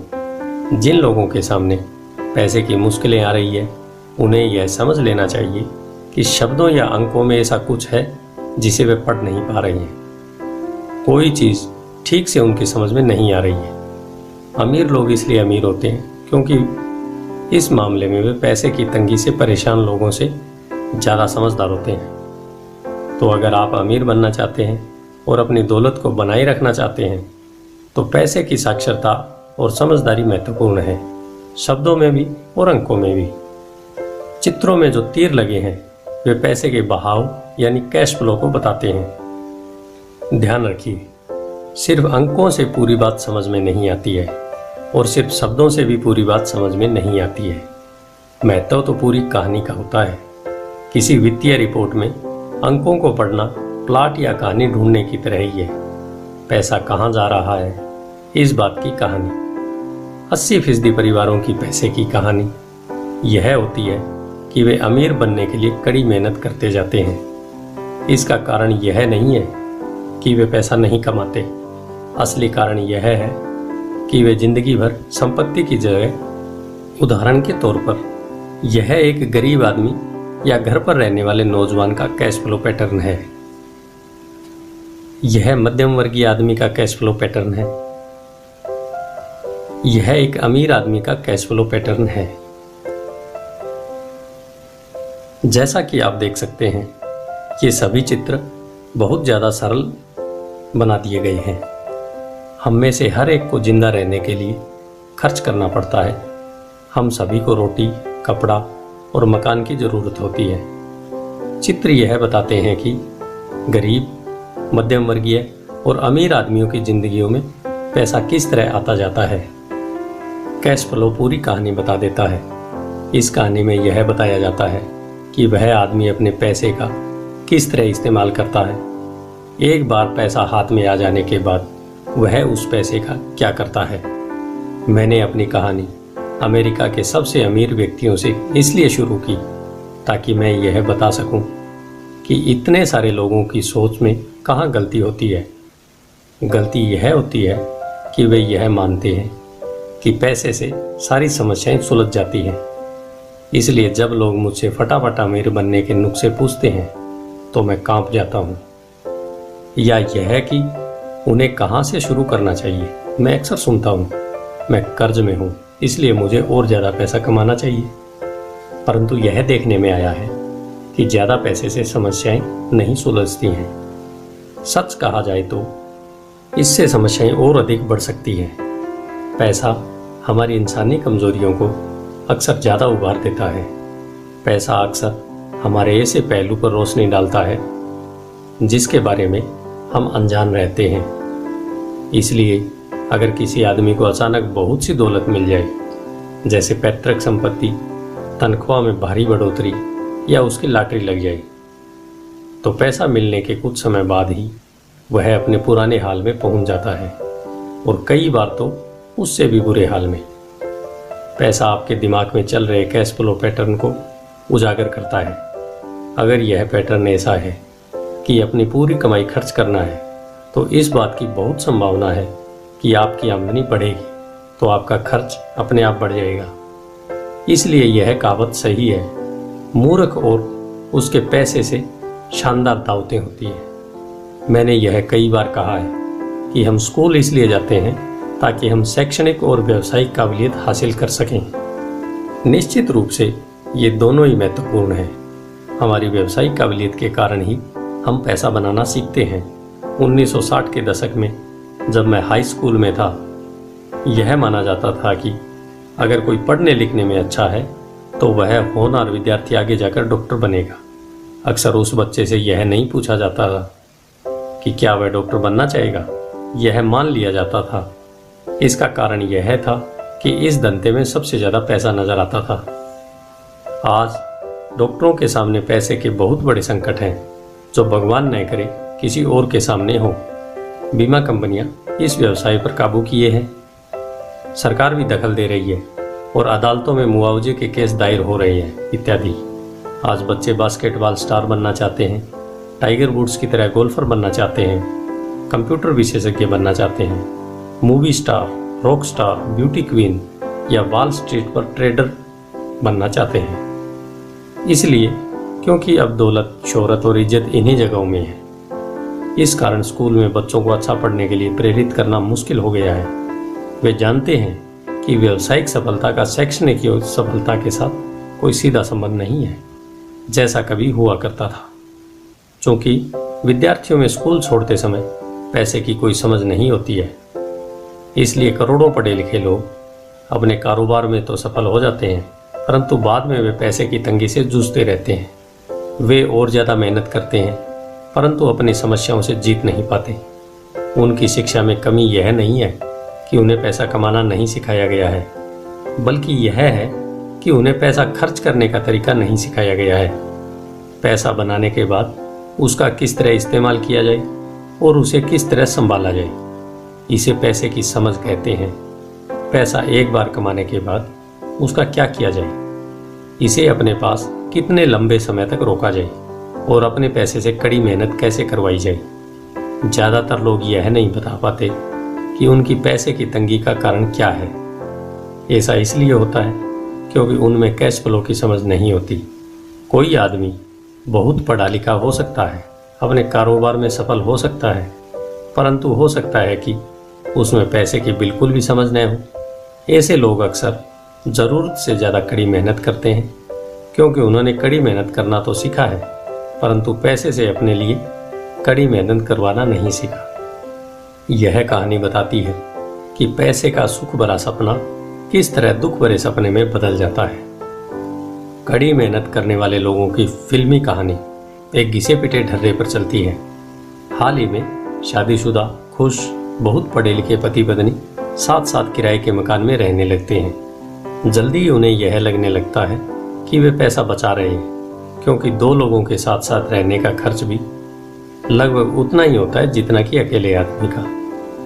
समस्या यह है कि जिस अपार्टमेंट में वे रहते हैं वह छोटा है। वे अपने सपनों का घर खरीदने के लिए पैसा बचाने लगते हैं ताकि वे बच्चे पैदा कर सकें। अब उनके पास 2 तनख्वाहें होती है और वे अपने करियर पर ज़्यादा ध्यान देने लगते हैं। उनकी आमदनी बढ़ने लगती है। जैसे जैसे उनकी आमदनी बढ़ने लगती है, उनके खर्च भी वैसे ही बढ़ने लगते हैं।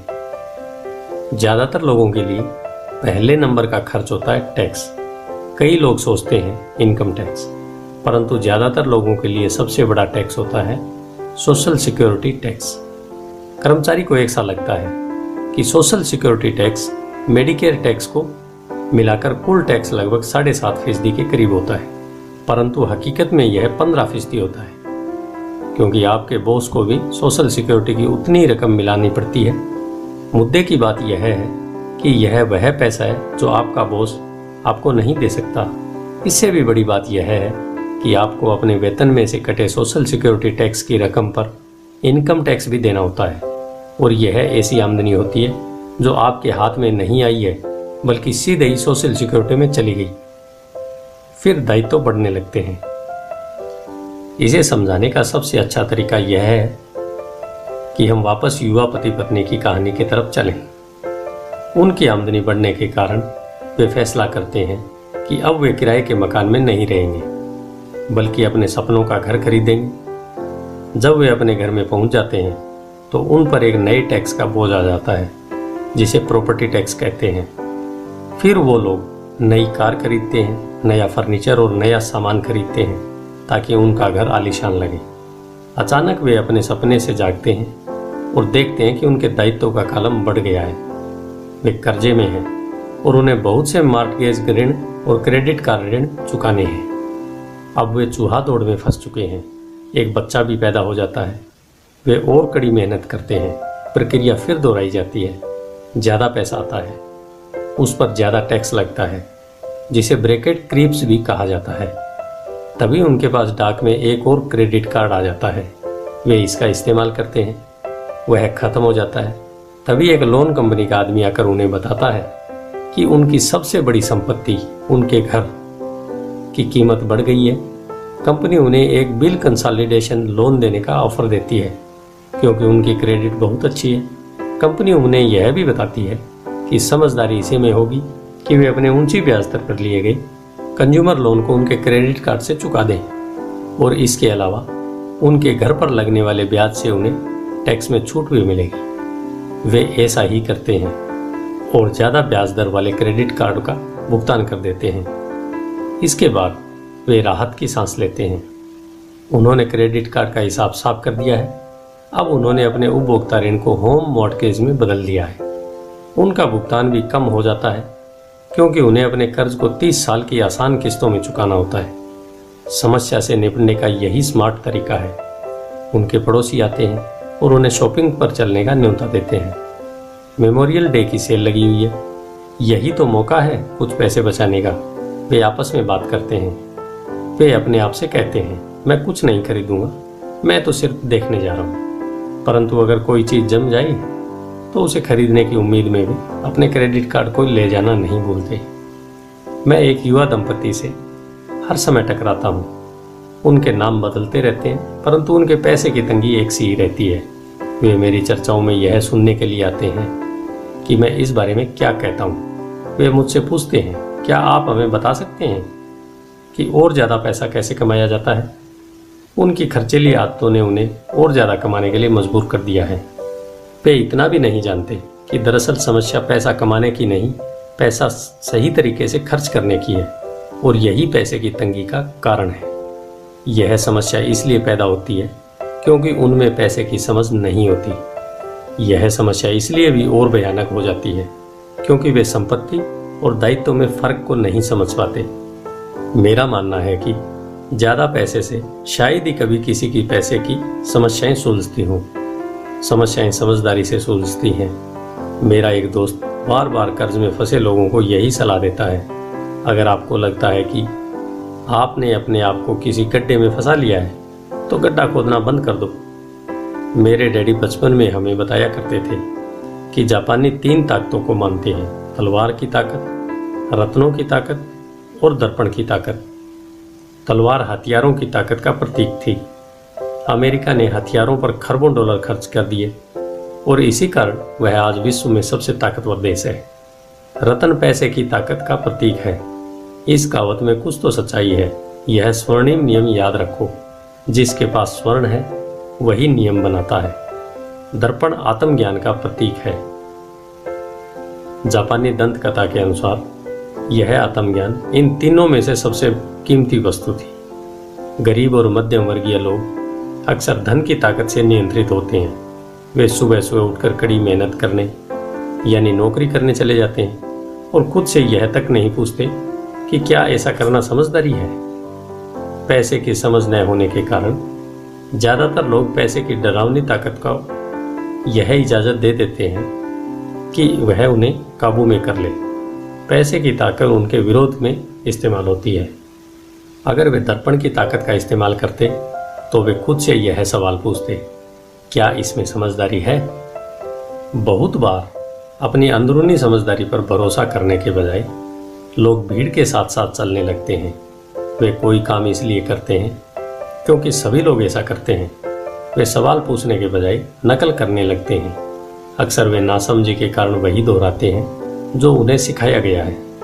इस तरह के विचार कि आपका घर आपकी सबसे बड़ी पूंजी है, आपका घर आपका सबसे बड़ा निवेश है, अगर आप ज़्यादा कर्ज लेते हैं तो आपको टैक्स में ज़्यादा छूट मिलेगी, सुरक्षित नौकरी खोजो, गलतियां मत करो, खतरे मत उठाओ। ऐसा कहा जाता है कि ज़्यादातर लोगों के लिए मौत से भी डरावनी चीज़ होती है भीड़ के सामने बोलने का डर।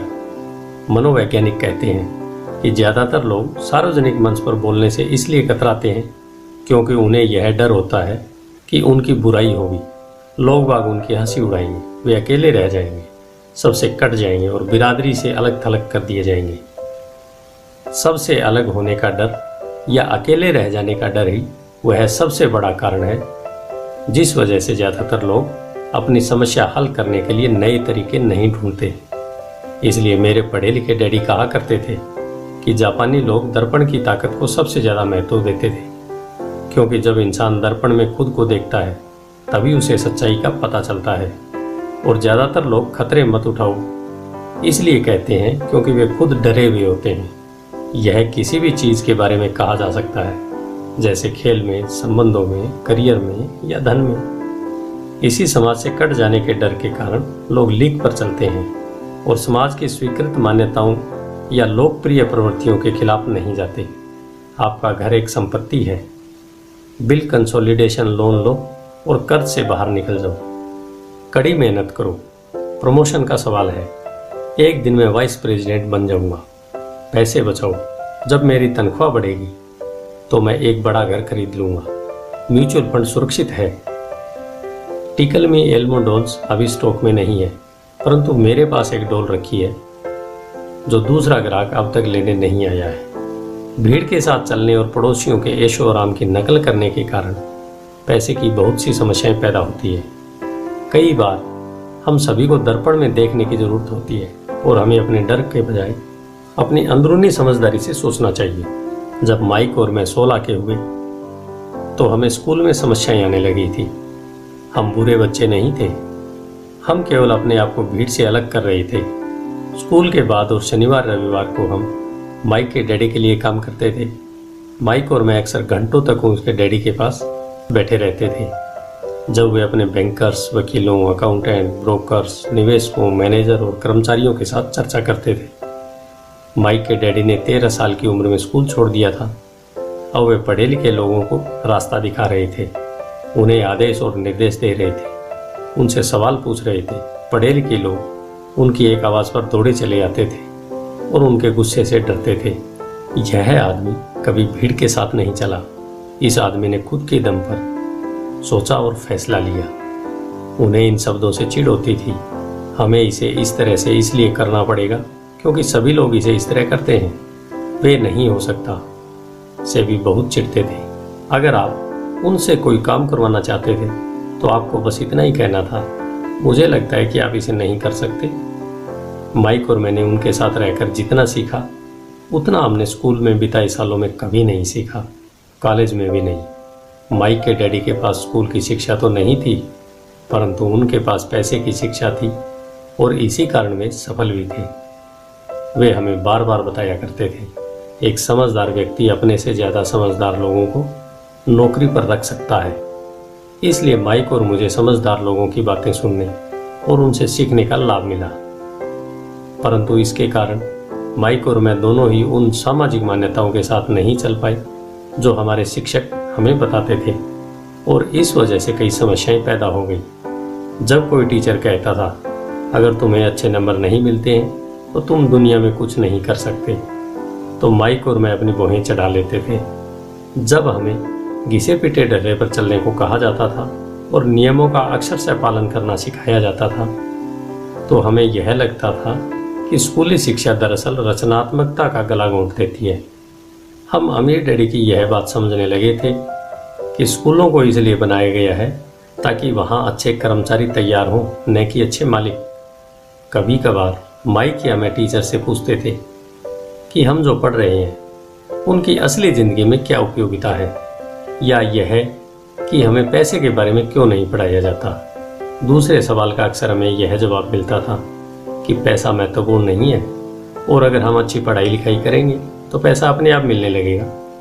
हम पैसे की ताकत के बारे में जितना ज़्यादा जानते थे, अपने शिक्षकों और सहपाठियों से उतना ही दूर होते जाते थे। मेरे पढ़े लिखे डैडी ने कभी मुझ पर अच्छे नंबरों के लिए दबाव नहीं डाला। मुझे इस बात पर हैरानी होती है कि उन्होंने ऐसा क्यों नहीं किया, परंतु हम लोगों में पैसे को लेकर अक्सर वाद विवाद होने लगे थे। जब मैं 16 साल का हुआ तो मेरी पैसे की बुनियाद मेरे मम्मी डैडी से अच्छी हो चुकी थी। मैं हिसाब किताब रख सकता था। मैं tax accountants, corporate attorney, bankers, real estate brokers, निवेशकों इत्यादि की बातें सुनता था। मेरे डैडी शिक्षकों की बातें करते थे। एक दिन मेरे डैडी मुझे बता रहे थे कि हमारा घर हमारे लिए सबसे बड़ा निवेश क्यों है। इस बात को लेकर हम दोनों में बहस हो गई।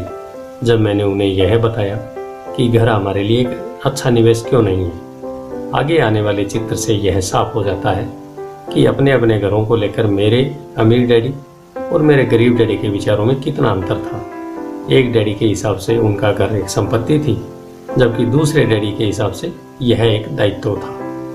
मुझे याद है, मैंने नीचे वाला चित्र खींचकर अपने डैडी को कैश फ्लो की दिशा समझाने की कोशिश की थी। मैंने उन्हें यह भी बताया था कि घर के साथ साथ उनसे जुड़ी कुछ दीगार खर्च भी बढ़ जाते हैं। एक ज़्यादा बड़े घर का मतलब था और ज़्यादा खर्च, और इसका मतलब यह था कि कैश फ्लो खर्च के कॉलम से होकर गुजरता रहता था। आज ही लोग बाग मुझसे इस बात पर बहस करते हैं कि उनका घर संपत्ति क्यों नहीं होता। मैं जानता हूँ कि बहुत से लोगों के लिए खुद का घर उनका सबसे बड़ा सपना होता है, और इसलिए वे इसे अपना सबसे बड़ा निवेश मानते हैं। अपने घर के मालिक होने से ज़्यादा अच्छा कुछ भी नहीं है। मैं इस लोकप्रिय मान्यता को देखने का एक और नज़रिया सुझाना चाहता हूँ। अगर मैं और मेरी पत्नी एक ज़्यादा बड़ा और आलीशान मकान खरीदने की बात सोचते हैं, तो हम जानते हैं कि यह एक संपत्ति नहीं होगी, बल्कि एक दायित्व होगा, क्योंकि इससे हमारी जेब से पैसा निकल जाएगा। तो यह रहा मेरा तर्क। हालांकि ज़्यादातर लोग मुझसे सहमत नहीं होंगे, क्योंकि घर एक भावनात्मक चीज़ होती है, और जब पैसे का सवाल आता है तो भावनाएं पैसे की समझ को हरा देती हैं। मुझे व्यक्तिगत अनुभव से पता है कि पैसा हर फैसले को भावनात्मक बना देता है।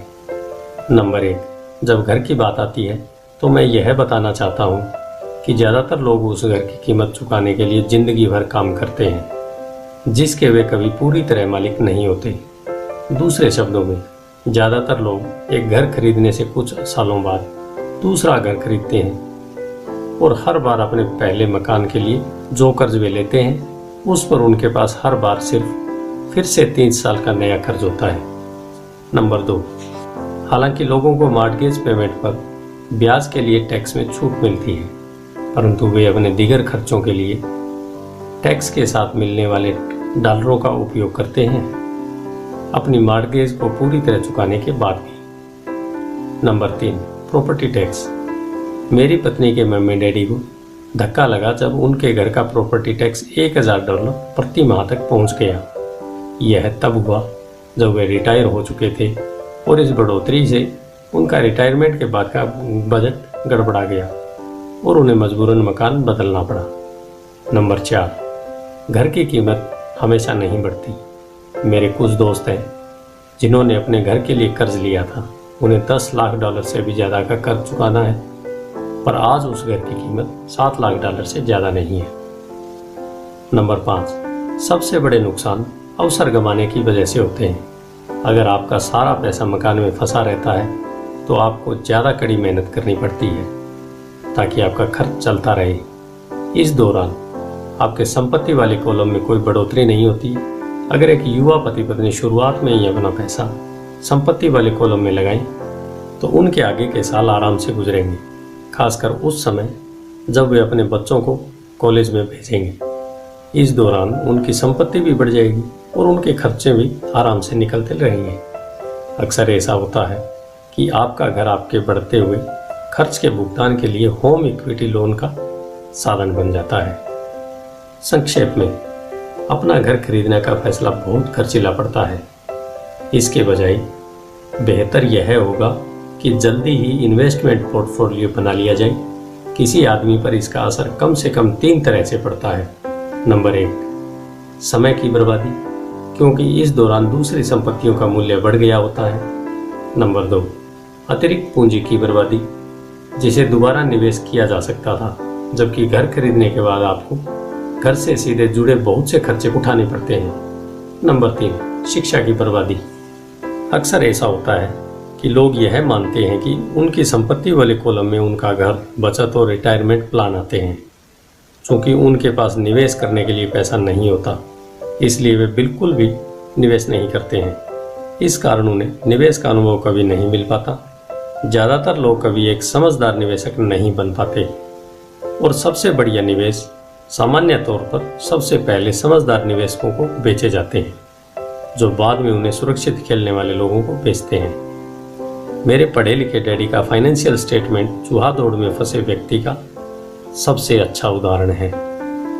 उनके खर्च हमेशा उनकी आमदनी से ज़्यादा होते थे, इसलिए उन्हें संपत्ति में निवेश करने का मौका ही नहीं मिलता था। इसका नतीजा यह होता था कि उनके दायित्व जैसे मार्गेज और क्रेडिट कार्ड के कर्ज उनकी संपत्ति से कहीं ज़्यादा होते।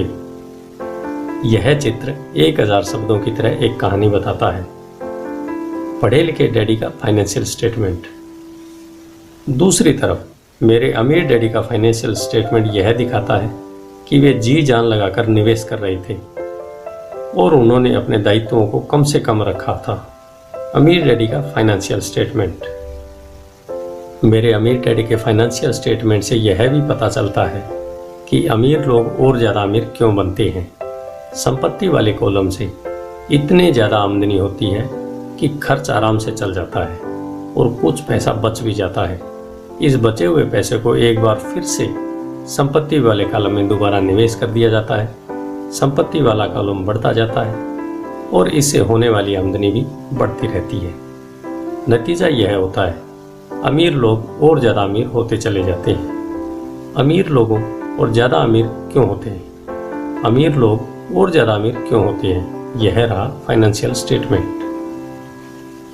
मध्यम वर्ग के लोग हमेशा पैसे की तंगी से जूझते रहते हैं। उनकी मूल आमदनी तनख्वाह से होती है और जैसे जैसे उनकी तनख्वाह बढ़ती है उनके टैक्स भी बढ़ते जाते हैं।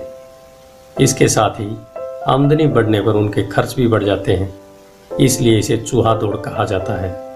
ये लोग मानते हैं कि उनका घर उनकी मूल संपत्ति है और इसलिए वे आमदनी दिलाने वाली संपत्ति में निवेश नहीं करते। मध्यम वर्ग को पैसे की तंगी क्यों होती है? ये रहा फाइनेंशियल स्टेटमेंट। आज की कर्जदार सोसाइटी 2 बातें मानती है। पहली यह कि खुद का घर एक निवेश होता है और दूसरी यह कि तनख्वाह बढ़ने पर खर्च भी बढ़ना चाहिए या एक ज़्यादा बड़ा घर खरीद लेना चाहिए। बढ़ते हुए खर्च के कारण परिवार ज़्यादा कर्ज में फंस जाते हैं और उन्हें पैसे की और ज़्यादा तंगी का सामना करना पड़ता है।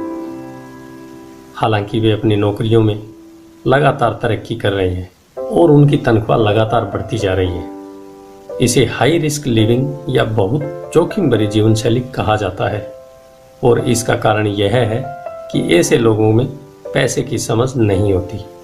1990 के दशक में नौकरियों में भारी कटौती से यह बात पता चली कि मध्यम वर्ग पैसे के मामले में कितना असुरक्षित है। अचानक कंपनी पेंशन प्लान की जगह पर 41 के प्लान आ गए हैं। सोशल सिक्योरिटी निश्चित रूप से संकट में है और इसे रिटायरमेंट का सहारा नहीं बनाया जा सकता। मध्यम वर्ग में घबराहट का माहौल पैदा हो गया है। आज एक अच्छी बात यह है कि ज़्यादातर लोग ये बातें समझते हैं और इसलिए उन्होंने म्यूचुअल फंड खरीदना शुरू कर दिया है। निवेश में हुई बढ़ोतरी के कारण ही हमने स्टॉक मार्केट में इतनी तेजी देखी है। आज मध्यम वर्ग की बढ़ती हुई मांग को पूरा करने के लिए नए नए म्यूचुअल फंड बनते जा रहे हैं। म्यूचुअल फंड इसलिए लोकप्रिय हुए क्योंकि वे सुरक्षा के प्रतीक हैं। औसत म्यूचुअल फंड खरीदने वाले आदमी नौकरी में, टैक्स और मार्केट चुकाने में, अपने बच्चों की शिक्षा की फीस के लिए पैसे बचाने में और अपने क्रेडिट कार्ड का हिसाब साफ करने में बहुत ज़्यादा व्यस्त हैं। उनके पास इतना समय नहीं है कि वे निवेश करने की कला सीख सकें, इसलिए वे म्यूचुअल फंड के मैनेजर की काबिलियत पर भरोसा करते हैं। चूँकि म्यूचुअल फंड कई तरह के निवेश करता है, इसलिए उन्हें ऐसा लगता है कि उनका पैसा ज़्यादा सुरक्षित है, क्योंकि यह टुकड़ों में बंट गया है या डाइवर्सिफाइड हो गया है। पढ़े लिखे मध्यम वर्ग का यह समूह म्यूचुअल फंड ब्रोकर्स और फाइनेंशियल प्लानर के डाइवर्सिफाई सिद्धांत को सही मानता है। सुरक्षित रहो, जोखिम से बचो। असली त्रासदी यह है कि पैसे की समझ न होने के कारण औसत मध्यम वर्गीय लोग खतरों का सामना करते हैं। उनके सुरक्षित खेलने का असल कारण यह होता है कि उनके पास पैसे की तंगी होती है। उनकी बैलेंस शीट में बैलेंस नहीं होता। उनका संपत्ति वाला कॉलम तो खाली ही रहता है, जहां से आमदनी आती है, जबकि उनके दायित्वों वाला कॉलम पूरा भरा रहता है। सामान्य तौर पर उनकी आमदनी का इकलौता साधन उनका वेतन होता है। उनका जीवन यापन पूरी तरह से उनके बॉस पर निर्भर करता है। और जब सचमुच जिंदगी में एक बार आने वाला मौका आता है तो ये लोग उस मौके का फायदा नहीं उठा पाते, क्योंकि वे इतनी कड़ी मेहनत करते हैं। इसलिए वे सुरक्षित खेल खेलते हैं, सबसे ज़्यादा टैक्स चुकाते हैं और कर्ज के बोझ से दबे रहते हैं। जैसा मैंने इस खंड में शुरू में कहा था, सबसे महत्वपूर्ण नियम यह है कि संपत्ति और दायित्व के बीच के अंतर को पहचाना जाए। एक बार आप इसमें फ़र्क समझ लें, इसके बाद आप आमदनी देने वाली संपत्ति खरीदने की लगातार कोशिश करते रहें। यह अमीर बनने की राह पर चलने का सबसे लोकप्रिय और बढ़िया तरीका है। इसे करते रहें और आपका संपत्ति वाला कॉलम बढ़ाते रहें। अपने दायित्व और खर्च को कम करने की कोशिश भी करते रहें। इससे पैसा आपके संपत्ति वाले कॉलम में आता रहेगा। जल्द ही आपकी संपत्ति वाला कॉलम इतना ज़्यादा मजबूत हो जाएगा कि आप और ज़्यादा जोखिम वाले निवेश कर सकेंगे। ऐसे निवेश जिनमें 100% से अनंत तक फायदा हो सकता है। ऐसे निवेश जिनमें $5,000 की रकम जल्दी ही $10 लाख या इससे ज़्यादा हो जाती है। ऐसे निवेश जिन्हें मध्यम वर्ग बहुत जोखिम भरा मानता है। निवेश जोखिम भरा नहीं है, यह उस व्यक्ति की पैसे की नासमझी है, वित्तीय निरक्षरता है, जो उसे बहुत जोखिम भरा बना देती है। अगर आप वही करते हैं जो सभी लोग करते हैं तो आपको यह चित्र मिलेगा।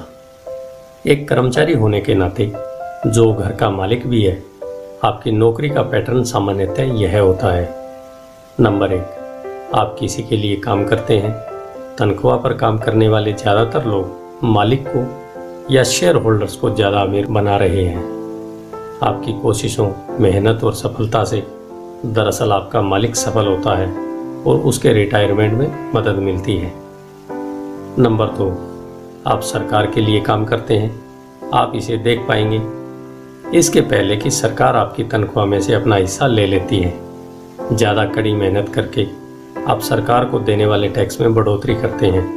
ज़्यादातर लोग जनवरी से मई तक सिर्फ सरकार के लिए काम करते हैं। नंबर 3, आप बैंक के लिए काम करते हैं। टैक्स चुकाने के बाद आपका सबसे बड़ा खर्च आमतौर पर आपका मॉर्गेज, क्रेडिट कार्ड का कर्ज चुकाना होता है। अगर आप सिर्फ ज़्यादा कड़ी मेहनत से काम करते जाएं, तो समस्या यह है कि तीनों ही मामलों में आपकी ज़्यादा मेहनत से किसी और को ज़्यादा फायदा होता है। आपको यह सीखना चाहिए कि आपकी ज़्यादा मेहनत से किस तरह आपको और आपके परिवार को सीधा फायदा मिल सकता है। अगर आप यह फैसला कर भी लें कि आप अपने काम से काम रखेंगे, तो फिर आपको यह नहीं पता होता कि आपके लक्ष्यों को किस तरह से निर्धारित किया जाए। ज़्यादातर लोग अपने प्रोफेशन को बनाए रखना चाहते हैं और अपनी तनख्वाह के सहारे ही संपत्ति बनाना चाहते हैं। जब उनकी संपत्ति बढ़ती है तो वे किस तरह अपनी सफलता का आकलन करते हैं। कब कोई व्यक्ति यह महसूस करता है कि वह अमीर है, कि उसके पास दौलत है। संपत्ति और दायित्व की मेरी अपनी परिभाषाओं की ही तरह दौलत के बारे में भी मेरी अपनी परिभाषा है। दरअसल मैंने इसे बकमिंस्टर फुलर नामक व्यक्ति से सीखा है। कुछ लोग उसे नीम हकीम कहते हैं और कई लोग उसे एक जीता जागता जीनियस कहते हैं। सालों पहले सभी वास्तुविद इसलिए हैरान हो गए थे क्योंकि 1961 में उसने जियोडेसिक डोम के पेटेंट के लिए आवेदन किया था और उस आवेदन में फुलर ने दौलत के बारे में भी कुछ कहा था। पहले तो उसका ठीक ठीक मतलब समझ में नहीं आया था, परंतु उसे कई बार पढ़ने के बाद इसका मतलब समझ में आने लगा। दौलत किसी आदमी की वह योग्यता है जिसके सहारे वह आगे आने वाले दिनों में जिंदा रह सकता है। यानी अगर मैं आज काम करना बंद कर दूं तो मैं कितने दिनों तक जिंदा रह सकता हूं। यह नेटवर्थ की तरह नहीं है जो आपकी संपत्ति और दायित्व के बीच का अंतर है। नमस्कार दोस्तों, यदि हमारा वीडियो अच्छा लगा तो प्लीज़ चैनल को सब्सक्राइब करें और बेल आइकन को भी प्रेस कर दें जिससे कि नया वीडियो आपको मिलता रहे। So thank you very much.